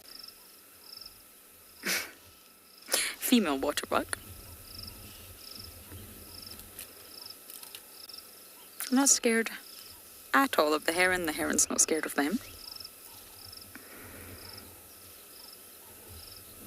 And the dam here is still very, very full.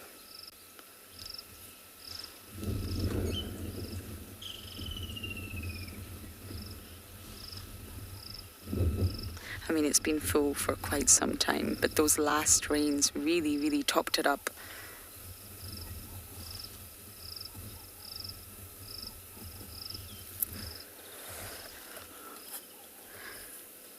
Oh, Davi, what have you got there? The whistling ducks.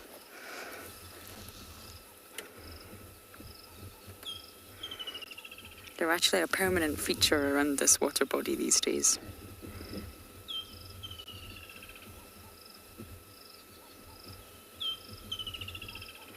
One of the most attractive ducks, I must say. I think it's the white-faced whistling ducks. Although they're very busy with their head underwater. They have a really mixed diet. They will eat vegetation that's found around water bodies. They'll eat seeds, tubers, but they also love to snack on insects and mollusks if they can find them.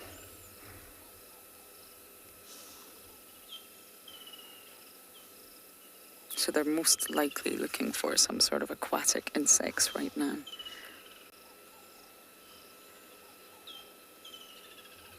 Now I can see mating dragonflies everywhere, and I'm desperate to put them on camera, but they just won't stay still. They mate in the air, and they don't hover as they do so. They move. I'm throwing Davi under the bus here. But it's so important to mate now. That's what adult dragonflies are here to do, reproduce. It's summer, they're in their adult phase of the life cycle, but I don't think any of them are going to stay stationary.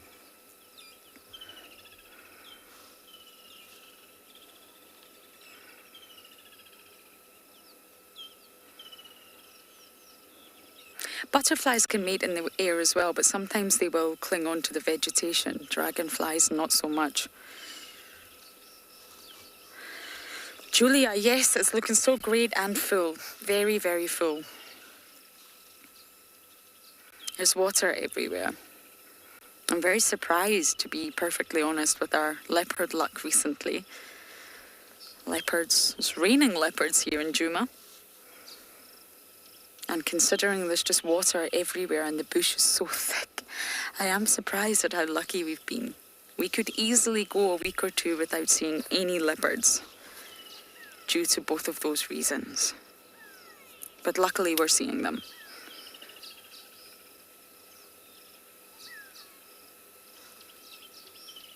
We'll try to spend time at Gowrie Dam, both Andrew and I, on sunset and sunrise safaris, just because I am aware that many of you are missing the dam cam.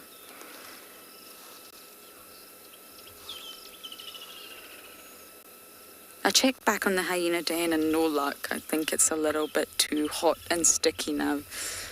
And talking of being hot and sticky, we're going to send you across to Kim with her sticky lions.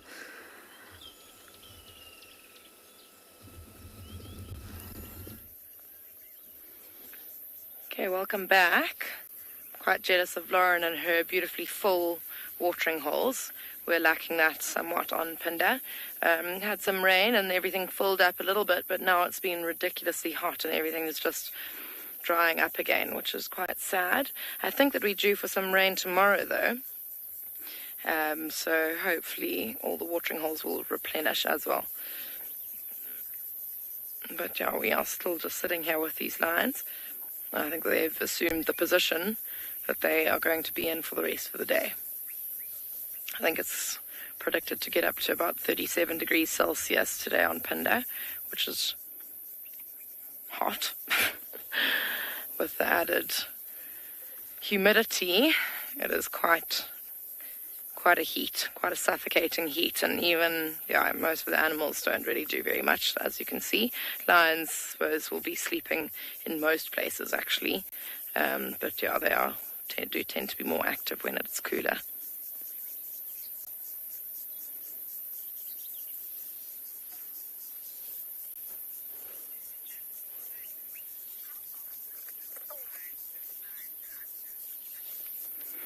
So Vince, this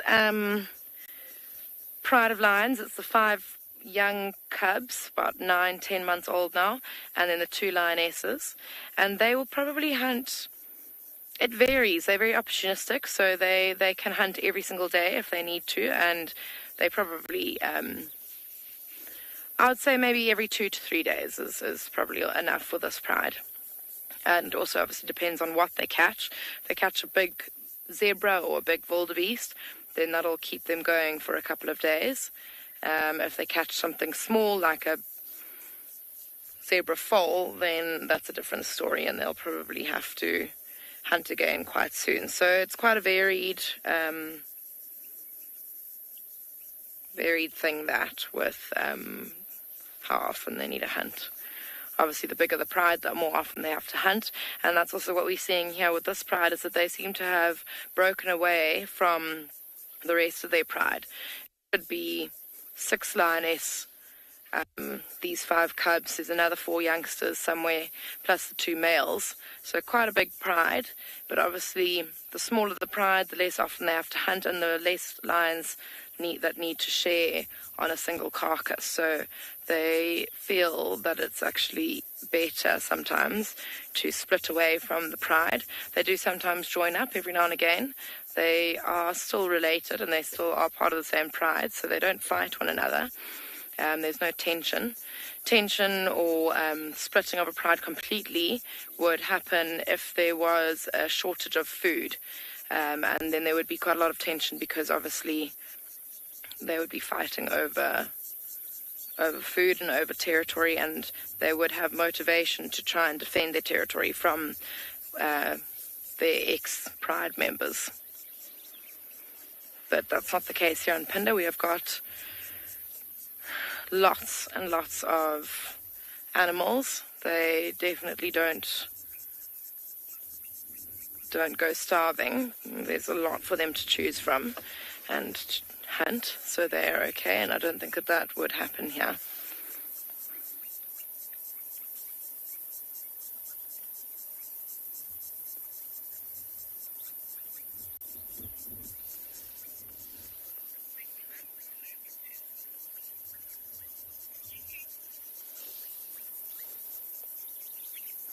I think these lions are literally just going to be here for the rest of the day.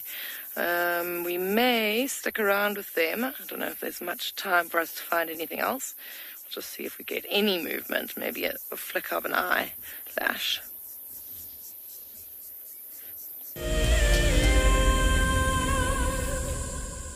Have you been watching Wild Earth and dreamt of being right there on safari with one of the guides? Well, now you can. Wild Earth is offering you a chance to buy a ticket to dream. You or a friend can hop on board a live Wild Earth show and join our guide on safari. The ticket is redeemable at any of our locations, anytime in the future. Only a limited number of tickets are available, so don't wait. Get your ticket now and start dreaming. Terms and conditions apply. My name is Lauren, and I'm currently working in Djuma Private Game Reserve here in South Africa.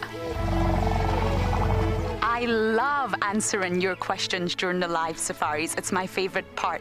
It feels like you're on the vehicle with me, and I'm able to teach you exactly what you want to know. If you want to ask a question on Wild Earth, then you need to register on our website. Once registered, you must go to the live safari page and ask your question below the live feed.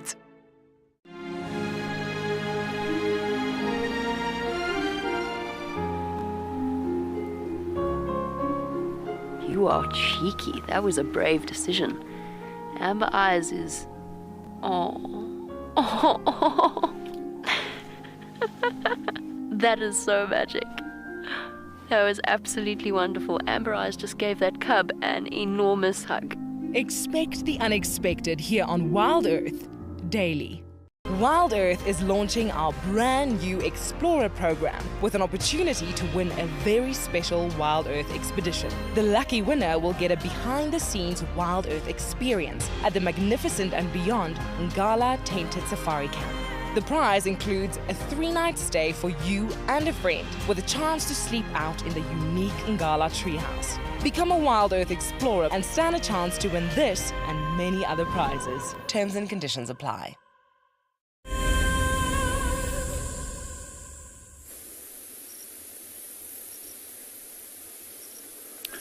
Caught up again with the grumpy Rosmel that we had earlier this morning. He did end up moving slightly west, but instead of settling in the riverbed, as I thought he might would, he continued a little bit further west, so we're not too far from a pan system. Actually, a very, very clever place to go lie down, because you might have buffalo coming down a little bit later and settling in the mud, actually cooling themselves down. So where he is, just in the shade of a guai thicket, actually quite well hidden. I think if you had to walk maybe about 20 meters, 30 meters away from this guai thicket, you won't really see him, because there's a lot of vegetation surrounding the guai thicket where he's in. But fast asleep and quite a nice shady spot, so I think that's him for the day, which is good for us, so we know exactly where to find him in the afternoon. Sadly, he did walk in with the rest of the pride, and then the pride turned around and they walked back to Orpin, to exactly where they were yesterday. So Beacon and I had quite an interesting morning. We followed the tracks of the pride, they crossed out, then we went to the direction where we had the female and the youngsters yesterday, and didn't track too long, couldn't find them, and then we just came back to this male. Must say, as we approached, he gave us a very grumpy glare. He's really got one crazy eye.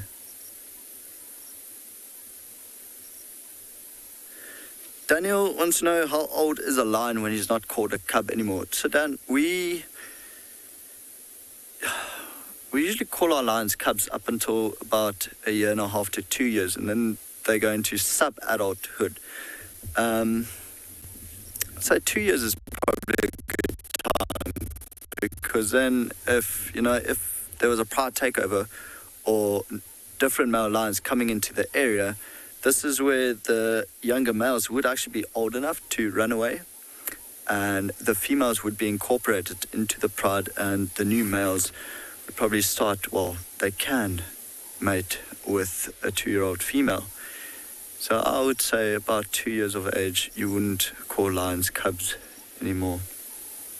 Saying that, we still often do it just to differentiate, because we have so many layers of ages within the Birmingham Pride right now, so it's a bit hard to distinguish cubs and then older cubs, then sub-adults, and yeah,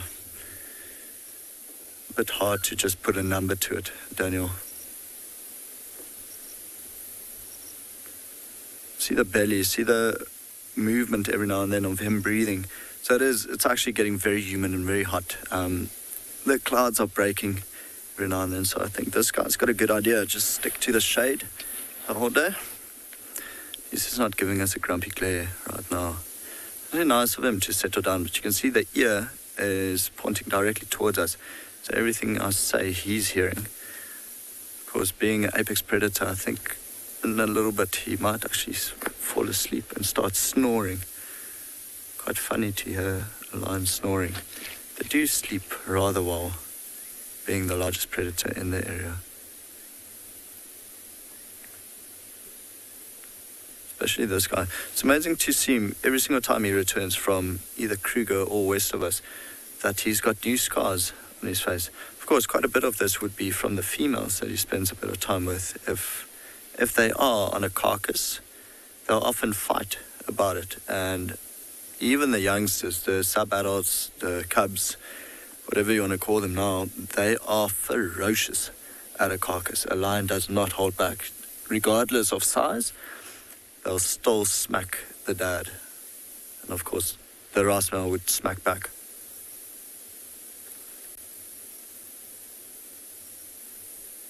Lindy, asking if lions have dreams. Lindy, I actually do believe they do, because strangely enough, you know, when you look at your dog and you can actually see them running when they sleep, so they go with their paws. And I've seen lions do exactly the same thing. I've also seen lions just, you know, like wake up with such a start, almost scaring themselves. So maybe a little bit of a nightmare. I don't know what they dream about. I can imagine they dream about chasing buffalo or giraffe or things like that. But you do often see their paws moving like dogs do. So I do believe they have dreams. I don't know if there's a way to test it, but yeah, I think if you had to compare it to a pet, most probably they do dream. Be a very interesting thing to know what a lion dreams about. Can you imagine it's just food or a larger territory, or more babies for males, I guess. Lindy, very good question. I like that. He's not dreaming at the moment. I think he's still just listening to my voice. Although maybe my voice is putting him to sleep. You never know. His eyes are closed, finally. I was saying earlier that this guy definitely has one crazy eye. It's his right eye. And so this is why we're more scared of him than his brothers, because the right eye, it's like it's opened wider than the left eye. I think if the right eye looked like the left eye, we wouldn't be as scared of him. But the right eye is just like a crazy eye. So when he does stare at you, you almost feel like you shouldn't be there, or you should actually just reverse and go in a different direction. Remember the other day, we found him and we were driving past him, and BK was actually sitting a little bit higher on the box of the vehicle, and he crouched down and he was just staring up at BK, and it actually made BK sit down. So yeah, I feel exactly the same way. I don't really trust him too much. But then again, I mean, being here, I've seen him charge a number of vehicles before, a number of rangers. Of course, it makes you laugh. He's never followed through with the charge. He just runs at them, gives a growl, and it's enough to make any ranger feel a little bit uncomfortable. And the guests, they stop breathing. So yeah, very funny. But yeah, lovely having you guys this morning. I think this afternoon Nikki will be joining you from Anbianagala. So this is the end of my stint. Have a very nice day.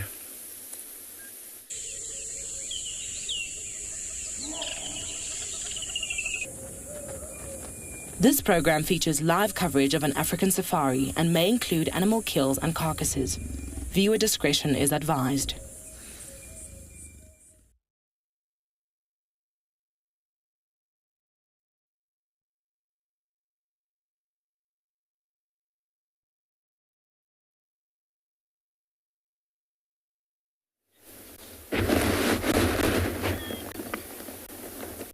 Good afternoon, everybody. Good afternoon.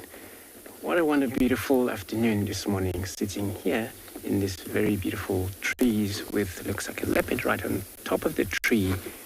It's in a magical. And welcome aboard to your very own safari through the African bush.